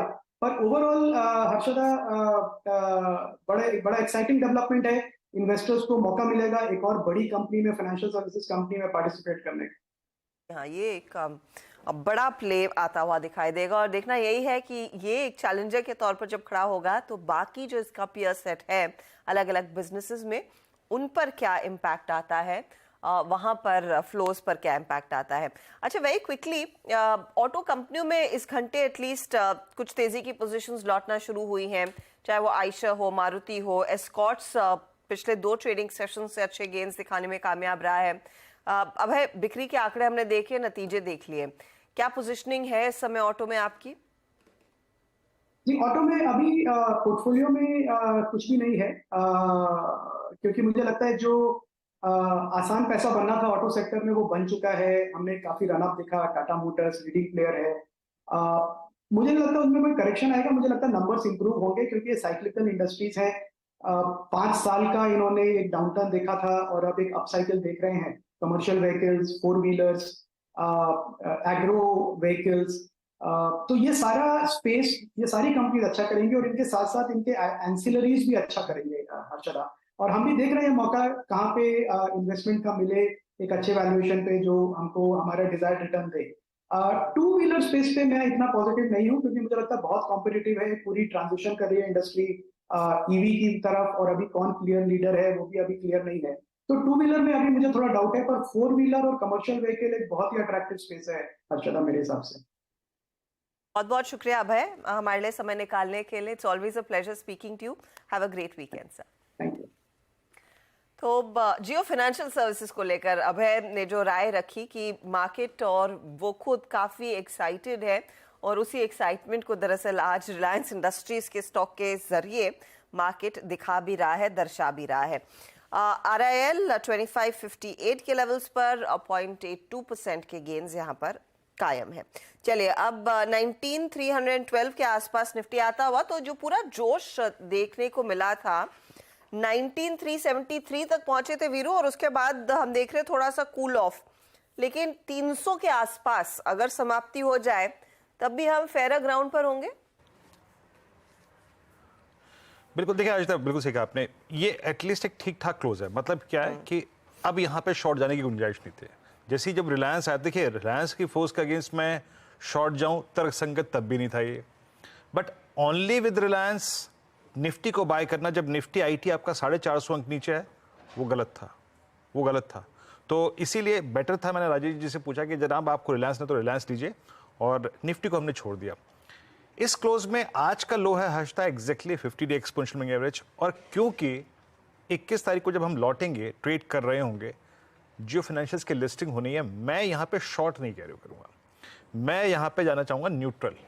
अगर आप कल शॉर्ट थे, आज सुबह भी आपने शॉर्ट किया, आपको डे लो पे हमने रिकवर कराया, गो न्यूट्रल नाउ। एक बड़ी लिस्टिंग होनी है, एक इवेंट है, मात्र रिलायंस 100 पॉइंट का डाइवर्जेंस इंडिसेस में कभी भी कर सकता है। तो मैं यहाँ से ये कहूँगा कि आप न्यूट्रल जाइए, बेस्ट है, बेस्ट। 19,500 के नीचे 19,259 तक का आपको लगभग 250 पॉइंट का स्विंग मिला, इट्स बेस्ट। अब नहीं, अब शॉर्ट कोई अच्छी ट्रेजेक्टरी मिलेगी या फिर इस इवेंट के क्लोज होने के बाद, और सेकेंड चीज़ बैंक निफ्टी हर्षता, जब आपकी और मेरी पहली सुबह बातचीत हुई थी तब भी यही लेवल था, अभी भी वही लेवल है। दैट मीन्स ये कैंडल अपने 100 डेमा को रिस्पेक्ट कर रही है, नीचे जो बेस है, और ऊपर की तरफ 44,000 के कॉलाइटर का जोन नहीं निकल रहा है, बट इसने आज के डाउन साइड में पार्टिसिपेट नहीं किया। तो दोनों ही इंडस्ट्रीज पे हर्षता इस जोन पे न्यूट्रल जाना सबसे बेस्ट है। स्ट्रेंथ को बाय करना है, इट्स रिलायंस, इट्स SBI, इस पर PSUs, और अगर आपको वीकनेस पे फोकस करना है हर्षता तो इट्स IT हर्षता। जी हाँ, IT इनफैक्ट एक कमज़ोर कड़ी रही है और मार्केट में जो अच्छी रिकवरी देखने को मिली उसमें भी निफ्टी IT ने ज़्यादा कुछ किया नहीं। 461 पॉइंट्स की गिरावट अब भी कायम। चलिए अब डीलिंग रूम में किन स्टॉक्स को लेकर सबसे ज़्यादा चर्चा हो रही है, यतन हमारे साथ है, उसका जायजा लेंगे और फिर आगे बढ़ेंगे STBT या BTST ट्रेड्स की तरफ। बताइए यतन। तो हर्षदा गुड आफ्टरनून। दो स्टॉक्स जो आज डीलर्स फोकस कर रहे हैं, सबसे पहले ACC, जहां डीलर्स BTST की रिकमेंडेशन कर रहे हैं। ऑब्वियसली अदानी ग्रुप के स्टॉक्स आज ऐसे भी फोकस में हैं, चल रहे हैं। कहीं ना कहीं ACC जो निफ्टी नेक्स्ट 50 के एक्सक्लूजन की न्यूज़ के बाद थोड़ा कमजोर दिख रहा था, वहां आपको इंस्टीट्यूशनल बाइंग देखने को मिल रही है, और FNO ट्रेंड्स के बेसिस पे डीलर्स को लगता है कि यहां से भी 40 से 50 रुपए की अपसाइड रह सकती है एक दो ट्रेडिंग सेशंस के अंदर। इसके अलावा PVR INOX, ये भी एक रिपीट रिकमेंडेशन है डीलर्स का। उनको लगता है पोजिशनली यहाँ से भी स्टॉक 50 से 70 रुपए का रिटर्न दे सकता है। ओपन इंटरेस्ट में भी 2% का एडिशन हुआ है तेजी की तरफ अगस्त सीरीज में, तो यहाँ भी आप देखेंगे तो लॉन्ग बिल्डअप देखने को मिल रहा है।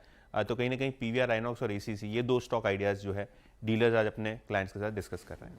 PVR INOX और ACC में मौके डीलर्स ने ढूंढे हैं, वहीं पर एक्शन सबसे ज्यादा। शुक्रिया यतिन इस अपडेट का। चलिए अब जानकारों से पूछना शुरू करते हैं। BTST STBT गवा साहब क्या करेंगे? BTST बिल्कुल, और जो स्टॉक मैंने चुना है वो है मारुति। यस, मारुति में तेजी है, बेस बना हुआ है और लगता है यहीं से ऊपर जाना चाहिए। ट्रेड करा है 9465 पर, स्टॉप होगा 9400 पर, टारगेट 9600। यस, मारुति पर ध्यान देना चाहिए। पर नजरें गावा साहब की 9600 के टारगेट के लिए तेजी। समित आपका ट्रेड? समित KPR मिल्स अर्शदा हमें अच्छा लग रहा है। ये स्टॉक ने आज सुबह एक डिसाइसिव ब्रेकआउट कंफर्म किया एक बड़े कंजेशन जोन से। वॉल्यूम एक्टिविटी देखे तो वॉल्यूम एक्टिविटी काफी ज्यादा बढ़ चुकी है, एक साइजेबल वॉल्यूम से ये ब्रेकआउट कंफर्म हुआ है, तो इसलिए नेक्स्ट वीक हमें लगता है कि ये स्टॉक में मूव एक्सटेंड हो सकती है। ऊपरी लेवल से थोड़ा हल्का हुआ है, बट अभी भी जो उसके ब्रेकआउट है वो इंटैक्ट है, इसलिए हम ये स्टॉक रिकमेंड कर रहे हैं 668 के स्टॉप लॉस से, और टारगेट जो होगा 718 का रहेगा। Okay, KPR mills. अच्छा, एक बार KPR मिल का चार्ट लेके आइए, क्या वजह है कि इसको समझिए पिक कर रहे हैं? KPR मिल्स 685, बहुत ही खूबसूरत चार्ट, बहुत ही खूबसूरत चार्ट, और इसे कहते हैं क्लासिकल लगभग 1.25 साल के कंसोलिडेशन से बाहर निकलता हुआ स्टॉक। यस, कविता जी आपके ट्रेड कैरी करेंगे? क्या सो भारत फोर्ज को ही कैरी करके जाएंगे। 969 के लेवल्स पर है, अंटिल होल्डिंग 955 के लेवल्स को ये होल्ड किए हुए हैं। यहाँ पर बाय ट्रेड में बने रहेंगे। अपसाइड टारगेट 990 110 के लेवल्स के लिए आप इसे बाय में। भारत फौज 969 पे बाय कैरी कर रही हैं कविता जी। मानस आपके कैरी करेंगे मंडे मॉर्निंग के लिए? एक शॉर्ट कॉल कैरी करेंगे और वो इन्फोसिस पे बिकवाली करने का ट्रेड होगा। पैटर्न देखिए तो स्टॉक वापस 200 मूविंग एवरेज के नीचे फिसला है, और अब अगर आप 60 मिनट चार्ट पे जाएंगे तो वहां पर आपको लोअर टॉप लोअर बॉटम दिखेंगे, तो आई थिंक एक करेक्शन देखने को मिल सकता है। तो फ्यूचर में बिकवाली करिए। इनकी का फ्यूचर 93 के आसपास ट्रेड हो रहा है, 1393 के आसपास ट्रेड हो रहा है, तो 1406 के स्टॉप लॉस से आप यहाँ पर बिकवाली कर सकते हैं। 1370 तक के टारगेट्स पॉसिबल है इनकी के फ्यूचर्स में। 1390 वाला पुट ऑप्शन लिया जा सकता है, 13 रुपए 14 रुपए के आसपास ट्रेड हो रहा है, वहां पर आप 9 रुपए के स्टॉप लॉस से खरीदारी कर सकते हैं और 24 रुपए के टारगेट सेट कर सकते हैं। ओके, तो इन्फोसिस में एक सेल साइड का ट्रेड आप दे रहे हैं। राजेश जी आपका ट्रेड क्या रहेगा? चलो जी, मुझे लगता है कि सबसे ज्यादा सेफ जो है वो है रिलायंस, तो मैं रिलायंस को ही लेके जाऊंगा। और सबसे बड़ी बात है कि एक छोटा एक टिप मिला है, तो मुझे लगता है कि थोड़ा हल्का हुआ है, तो यहाँ पे अपॉर्चुनिटी अच्छी बन रही है। स्टॉप लॉस मेरा सेट हो रहा है। देखिए, रिलायंस बाय करेंगे 2550 के ऊपर, यही लेवल था मेरा, और 2525 का इनिशियल स्टॉप लॉस किया था, तो मैं उसको थोड़ा सा चेंज करूंगा मेरा नया स्टॉप लॉस होगा 2535 का। तो 2535 के स्टॉप लॉस के साथ रिलायंस को लेके जाएंगे। जैसे पहले भी कहा 2580 इसका पहला टारगेट है, लेकिन चार्ट देख के लगता है 2600 को टेस्ट करेगा। तो Reliance is a buy. Reliance is a buy और ये एक स्टॉक जिसके साथ आप रहेंगे। धर्मेश जी, कोई एक खास ट्रेड आपने आइडेंटिफाई किया है जो आप सोमवार के लिए भी पोजीशन रखना चाहें? बिल्कुल अर्चिता, टाटा मोटर्स पर बाई रखना चाहेंगे। एक पोजिशनल ट्रेड है एंड इसको कैरी करना चाहेंगे। और टाटा मोटर्स काफ़ी बड़ा टर्न अराउंड देखने को मिला है जेएलआर बिजनेस में। Around 90-95% of the operating profit of JLR contribute करती है। मार्जिन में बहुत तगड़ा इंप्रूवमेंट था, ऑलमोस्ट 14% के आसपास का इनका मार्जिन आया था पिछले तिमाही में। और जिस तरीके से सेल्स नंबर आ रहे हैं इनके मंथली नंबर्स, वहाँ भी काफ़ी अच्छा ट्रैक्शन मिल रहा है। कमर्शियल व्हीकल थोड़ा सबड्यूड है, बट जेएलआर उसको बहुत दिन ज़्यादा सेट ऑफ करता हुआ नजर आ रहा है। और इलेक्ट्रिक वेसेस का जिस तरीके से सरकार की तरफ से अनाउंसमेंट्स आए हैं, तो उसका एक काफ़ी बड़ा शेयर टाटा मोटर्स को मिलेगा। इलेक्ट्रिक वेसेस में पहले से मौजूद है, इनफैक्ट ये अर्ली मूवर थे उस स्पेस में। तो वैल्यूएशन के हिसाब से मुझे काफ़ी अच्छा भाई लगता है। लॉन्ग टर्म टारगेट तो 740 का है, बट मंडे के लिए भी अगर आप लेके जाते हैं इसको, तो अराउंड 1-1.5% का अपसाइड इसमें मिलना चाहिए। ओके, तो तेजी की पोजीशन टाटा मोटर्स में आप लेकर चलेंगे। 615 के आसपास ये स्टॉक ट्रेड कर रहा है। अच्छा, फटाफट से इस हफ्ते निफ्टी की चाल आपकी स्क्रीन पर आएगी। और ये हफ्ता अगर आप देखें काफ़ी उठापटक वाला रहा है। एक तो बीच में छुट्टी आई, फिर काफ़ी वॉलेटिलिटी, कल का सेशन थोड़ा पेनफुल था। आज सुबह तक हमने काफ़ी मुनाफा वसूली देखी और 19,305 के आसपास इस समय इंडेक्स ट्रेड कर रहा है। कुल मिलाकर 0.5% नीचे रहा निफ्टी। अब इस तरह के हफ्ते में जहां पर तेजी का ट्रेड आप आंख बंद कर नहीं दे सकते थे, हमारे जानकारों ने बहुत ही बढ़िया परफॉर्मेंस दिखाया है। खिलाड़ी नंबर 1 पर अब आएंगे, जहां पर इस हफ्ते के विजेता की घोषणा करने की जरूरत है। नीरव छेड़ा, प्रशांत सावंत और साथ ही साथ अरुण कुमार मंत्री के बीच मुकाबला। पिछले 3 हफ्तों के विजेता इस हफ्ते मैदान में उतरे और अरुण कुमार मंत्री एक थंपिंग लीड के साथ विजेता साबित हुए। 16.75% के रिटर्न्स इन्होंने इस हफ्ते कमा कर दिए, जहां पर निफ्टी 0.5% नीचे रहा। दूसरे स्थान पर प्रशांत सावंत 4.4% के रिटर्न्स पर। अब अरुण के कुछ ट्रेड्स आपके सामने मैं पेश कर रही हूं, जहां पर सबसे ज्यादा कमाई इनकी हुई है, और फिर अरुण को जोड़ेंगे भी फोन पर। IFB इंडस्ट्रीज 3% के रिटर्न्स कमा कर गए। अपोलो ट्यूब्स 3% के रिटर्न्स। मजगांव डॉक 2.5% की कमाई। इंडियन ओवरसीज बैंक 2% के returns. Latent view, data patterns, Kochi shipyard 2% के रिटर्न्स और आज का सीजी पावर लगभग 1% तक के रिटर्न्स कमा कर गया। अरुण, कांग्रेचुलेशंस। एक टफ हफ्ता रहा है, लेकिन आपने साफ फोकस इंडेक्स के बजाय स्टॉक स्पेसिफिक्स पर रखा। क्या वो स्टॉक स्पेसिफिक्स वाली रणनीति अगले हफ्ते के लिए भी कारगर साबित होगी, या फिर इंडेक्स में कुछ इशारा मिल रहा है, आपको कॉन्फिडेंस आ रहा है? देखिए अगेन गुड आफ्टरनून हर्षदा जी। देखिए ओवरऑल निफ्टी तो डेफिनेटली जो सुबह भी बात हुई थी 19,200 के नीचे ही एक ब्रेकडाउन के संकेत निकल के आएंगे। जहां तक मिड कैप स्मॉल कैप की बात है, अभी भी काफी अच्छी रुझान वहां पे भी नजर आ रहे हैं। पर मुझे लगा अगर रिलायंस और बैंक निफ्टी सपोर्ट कर देता तो 19,200 का लेवल डिपेंड हो सकता है निफ्टी में, और ऊपर में वापस निफ्टी एक बार 19,400 450 तक जा सकता है। तो ओवरऑल मुझे लग रहा है साइडवेज कंसोलिडेशन से पॉजिटिव रहना चाहिए। 19,200 के नीचे जाता है तो ही आपको निफ्टी में शॉर्टिंग का दिखना चाहिए। जब तक 19,200 का लेवल नीचे में ब्रीच नहीं होता, मुझे लग रहा है कंसोलिडेशन और जारी रह सकता है। ओके, कुछ कंसोलिडेशन जारी रहेगा। और कोई खास स्टॉक, स्पेशली जो स्टॉक्स आपने इस हफ्ते आइडेंटिफाई किए, इनमें से कोई ट्रेड जिसमें अभी भी कन्विक्शन है और तेजी बाकी है? देखिए डिफेंस स्टॉक्स अभी भी मुझे अच्छे लग रहे हैं। स्पेसिफिकली कोचिन शिपयार्ड जो मैंने शुरू में दिया था वो स्टॉक अभी भी मुझे लग रहा है काफी स्टीम उसमें बाकी है। आज जो स्टॉक दिया था सीजी पावर, उसमें भी अभी पोटेंशियल नजर आता है। 445 450 के लेवल्स तक वो भी जा सकता है। और फ्रंट लाइन में 2 स्टॉक्स मुझे पसंद आ रहे हैं जो कि करंट लेवल से अच्छा कर सकते हैं, मारुति और अल्ट्राटेक सीमेंट। मारुति और अल्ट्राटेक सीमेंट दोनों ही मुझे लग रहा है BTST ट्रेड हो सकते हैं और नेक्स्ट वीक में अच्छा परफॉर्मेंस दिखा सकते हैं। शुक्रिया Arun and congratulations once more. बहुत ही शानदार प्ले आपने दिखाया है इस हफ्ते। खिलाड़ी नंबर 1 में 16% से ज्यादा के रिटर्न्स इन्होंने कमा कर दिए हैं। अच्छा, इंडेक्स पर एक बार नजर डाल लें। ये 3 PM का मूव निफ्टी के लिए तो फेवरेबल नहीं था। जिस बात का डर था वही हो रहा है। 19,300 को हमने दोबारा ब्रीच किया है नीचे की तरफ। पता नहीं इसके आसपास क्लोज आएगा या नहीं। और निफ्टी बैंक भी अब 76 अंकों की गिरावट पर। मिड कैप इंडेक्स जो एक सपोर्टर रहा है गिरते बाजार में भी, आज वहां पर हमने देखा है कुछ पोजीशंस कटती हुई और अच्छी खासी बिकवाली पर ये इंडेक्स जाकर टिक रहा है। करीब 100 पॉइंट का नुकसान क्लियरली यहाँ पर दिखाई दे रहा है। आखिरी आवर में जो सेल साइड की पोजीशंस थोड़ी सी और मैग्नीफाई हुई हैं, वो मैं आपको कुछ स्टॉक्स बता दूं। एक तो M&M में आप देखिए 1.5% तक का दबाव बना है। ONGC, डॉक्टर रेड्डीज, L&T, ये कुछ स्टॉक्स हैं जहां पर लोग तेजी की पोजीशंस कैरी नहीं कर रहे हैं। जो भी थोड़ी बहुत तेजी सुबह में L&T में देखने को मिली थी, अब 0.5% नीचे है ये ट्रेड। मानस, क्या लग रहा है? L&T, DRL, M&M सब में पोजीशंस अनवाइंड हुई हैं। बिल्कुल, देखिए जो लार्ज कैप स्पेस है वहां पर डेफिनेटली प्रॉफिट बुकिंग देखने को मिल रही है। और देखिए L&T में तो कल ही हमें रिवर्सल के साइन देखने को मिल गए थे, कुछ बेयरिश पैटर्न बना था, रिवर्सल के साइन देखने को मिले थे और पैटर्न को देख के लग रहा है कि यहाँ पर थोड़ा करेक्शन और देखने को मिलेगा। शायद हमें 2600 रुपए तक के भाव L&T में देखने को मिल सकते हैं। तो अगर एक ट्रेड लेना होगा तो वो बिकवाली की तरफ होगा 2656 के स्टॉप लॉस के साथ। M&M की जहां तक बात है, देखिए यहाँ पर आज एक फर्स्ट टाइम आज हमें बेयरिश साइन देखने को मिला है। अब मंडे का इंतजार करेंगे। अगर 1545 के नीचे स्टॉक ट्रेड करता रहा तो फिर आपको 1520 तक का करेक्शन देखने को मिलेगा। तो एक्शन मंडे के सेशन में लेंगे M&M में। ये डायरेक्टर साहब इन्फॉर्म कीजिएगा, M&M सुबह सुबह किसी की शॉर्ट कॉल थी, मुझे अच्छी तरीके से याद आ रहा है, पता नहीं किसकी कॉल थी। M&M शॉर्ट कॉल थी सुबह किसी की। मैं हाँ, प्रशांत सावंत की शॉर्ट कॉल थी आज। अच्छा ट्रेड लिया था उन्होंने और टॉप पे लिया था और एग्रेसिव ट्रेड था, अच्छा करके गया और डे लो के जोन पे जाके क्लोज होता हुआ।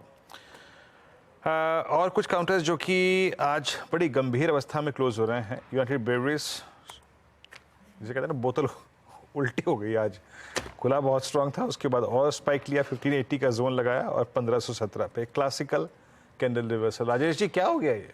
राजेश सतपुते जी क्या पता बोतल उल्टी हो गई सच में। ज्यादा सेलिंग हुआ, ज्यादा सेलिंग हुआ है और सबसे ये it's a bull trap, you know. Chart पे लगता है कि 1550 के ऊपर ये खुला और जिस तरह से यहाँ पे बिकवाली हुई है, यहाँ पे शॉर्ट बिल्टअप हुआ है, तो इतना तो नक्की है कि थोड़ा सा यहाँ पे प्रेशर और बढ़ेगा। प्रोबेबली 1500 के आसपास एक बार देखेंगे, लेकिन 1500 टूटा तो थोड़ा पेन और बढ़ेगा। फ्रेंड्स, एक चीज मैं यहाँ पे और एक जोड़ना चाहूंगा जाते जाते, एक नजर आप थोड़ी पीडीलाइट पे रखें। पीडीलाइट का स्ट्रक्चर दिन ब दिन वीक ही हो रहा है। इनफैक्ट आज फ्लैग का ब्रेकडाउन है। मुझे लगता है यहाँ पे थोड़ा सा one should be little cautious.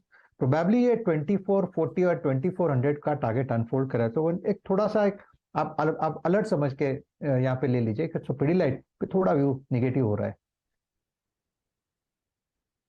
Light थोड़ा नहीं बहुत वीक हो गया राजेश जी, और आप यकीन मानिए इस बार बर्जर का मूव थोड़ा चमत्कारी था। आई मीन अगेन, क्योंकि इसकी अर्निंग्स बहुत अच्छी थी और बर्जर पेंट्स आपकी स्क्रीन पे आएगा, आज स्थिर है, कोलैप्स नहीं हुआ। बट इसके अगेंस्ट अगर आप एशियन पेंट्स को देखें तो ऑलमोस्ट एशियन पेंट्स एक सिंकिंग ट्रेजेक्ट्री में है, 3161 आपकी स्क्रीन पे। ऑलमोस्ट अब इसका जो डिफरेंशियल है वर्सेस 200 एक्सपोनेंशियल एवरेज वो बहुत कम बचा है। 3130 पे इसका 200 डेमा है, तो hardly 30 rupees. But Pidilite sink हो गया है। डायरेक्टर साहब एक स्क्रीन पे एक जगह ब्रेंट भी रखिएगा, और ब्रेंट और साथ ही साथ पिडलाइट रखिएगा। Pidilite is now below 200 day exponential average. वाकई बहुत अच्छा कॉल लिया आपने। तो यहाँ पे कोई पुट भी कैरी कर ले राजेश जी? देखिए, पिडीलाइट का पुट मैंने यहाँ पे लगाया था 2500 है। इन द मनी का पुट 39 के आसपास है, 3940 यहाँ पे प्राइस दिख रहा है। इसे आप बाय कर सकते हैं with stop loss of 10 rupees, यानी 30 का स्टॉप लॉस होगा। और एक प्रोजेक्शन जो होता है कि कहाँ तक जाएगा, मुझे लगता है ये 55-60 का टारगेट लेके काम हो सकता है। तो पिडीलाइट में अगर आपको पुट के द्वारा काम करना है तो इन द मनी 2500 का पुट लेके जाइए।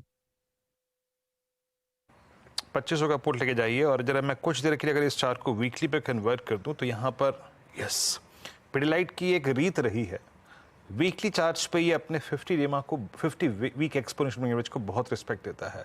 बट अगर वो एक बार कोलैप्स हो जाए, वो बाइसेक्ट हो जाए ऑन द डाउन साइड, तो आप हिस्टोरिकली इसके चार्ट को रीड कर लीजिएगा। वीकेंड पे तो आपको समय भी मिलेगा, मतलब 90 आउट ऑफ 100 टाइम्स ये जाएगा। फिर इन दैट केस ज़रूर ज़रूर ज़रूर अपने 100 वीक एक्सपोनेंशियल एवरेज को छुएगा, और वो एवरेज परसिस्ट करता है करीब करीब यहाँ से भी 100 रुपये नीचे 2375 पे।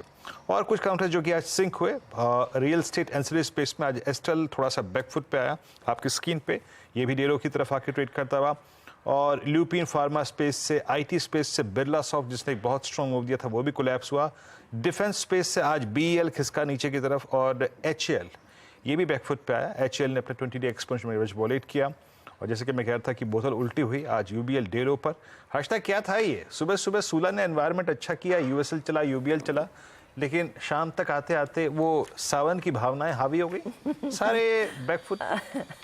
वीरू, जब बॉटल खाली हो जाती तो उल्टी आराम से खड़ी हो जाएगी, भरी हुई बॉटल तो खड़ी नहीं रहेगी। तो शायद वही हुआ है कि थोड़ा सा गम मार्केट में, ये जो 19300 टिक नहीं पाया वो यूएसएल के जरिए लोगों ने भरपाई कर ली है उसकी। आइदर वेज आज का बड़ा चैलेंज यही था कि 19300 टिकेगा या नहीं टिकेगा। पूरी कोशिश की और रिलायंस के दम पर वो थोड़ी सी लगा था सफल हो जाएगी। एक पीक दिखाई दिया था हमें बीच में, at least in the last hour of trade 19373 तक हम पहुंचे थे, लेकिन टिक नहीं पाया इंडेक्स उन लेवल्स पर। चलिए क्लोजिंग की तरफ बढ़ेंगे। 19,294 के आसपास, 19,300 के नीचे का क्लोज आपको दिखाई देगा। 73 अंकों की गिरावट यहाँ पर। निफ्टी बैंक के लिए आज कमजोरी देखी गई है, 82 पॉइंट्स तक का प्रेशर, 43,791, 43,800 के आसपास का क्लोज। लेकिन आज दरअसल जो हवा निकाली है वो निफ्टी आईटी नहीं निकाली है। 450 पॉइंट से ज्यादा का नुकसान यहाँ पर निफ्टी आईटी का इंडेक्स आपको दिखाकर जा रहा है, तो वहां पर भी बिकवाली का दबाव बना। एफएमसीजी कंपनियों में हालांकि थोड़ी सी खरीदारी रही। आपको याद होगा सुबह में हम एफएमसीजी इंडेक्स ओपनिंग पर देख भी रहे थे। एफएमसीजी स्टॉक्स पूरा इंडेक्स करीब 23.2 पर। आज ऑटो कंपनियों में कुछ चुनिंदा स्टॉक्स में मुनाफा वसूली बनती हुई दिखाई दी है। कुछ स्पेसिफिक काउंटर्स अब आपकी स्क्रीन पर लेकर आते हैं जिन्होंने दरअसल दोपहर के कारोबार में ट्रेड को अपने नाम किया है। और आज का जो सबसे बड़ा मूवर है वो रिलायंस इंडस्ट्रीज है, जो नेगेटिव टेरिटरी में था सुबह में कल तक, और आज आधे % के गेंस पर जाकर टिकेगा। हालांकि आज रिलायंस में 1% तक की तेजी देखने को मिली थी 2552 पर, हाउएवर क्लोज आता दिखाई दे रहा। ये एक अच्छा खासा मूवर साबित हुआ। इसके साथ ही Adani group share, Adani port, Adani enterprises, फिर ऑफ कोर्स बाकी कंपनियां भी है जहां पर तेजी बनती दिखाई दी। लेकिन इंडेक्स वाले काउंटर्स में 3.5% तक की तेजी बनी है आज, और ये अच्छा एक मूव रहा है।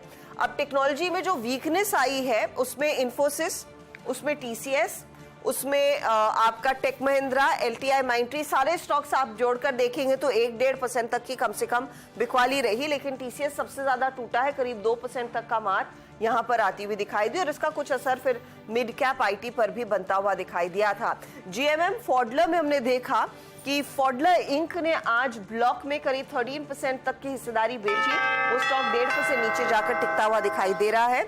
आज इनफैक्ट सुबह में हम निफ्टी नेक्स्ट 50 की बात कर रहे थे, ट्रेंड उस नेक्स्ट 50 का हिस्सा बनेगा, तो सुबह में अच्छी तेजी रही। लेकिन ट्रेंड क्लोज होते होते नेगेटिव टेरिटरी में आया, मुनाफा वसूली आती हुई दिखाई दी थी। पिछले 3 ट्रेडिंग सेशन से लगातार यहां पर लॉन्ग्स जुड़ रहे थे।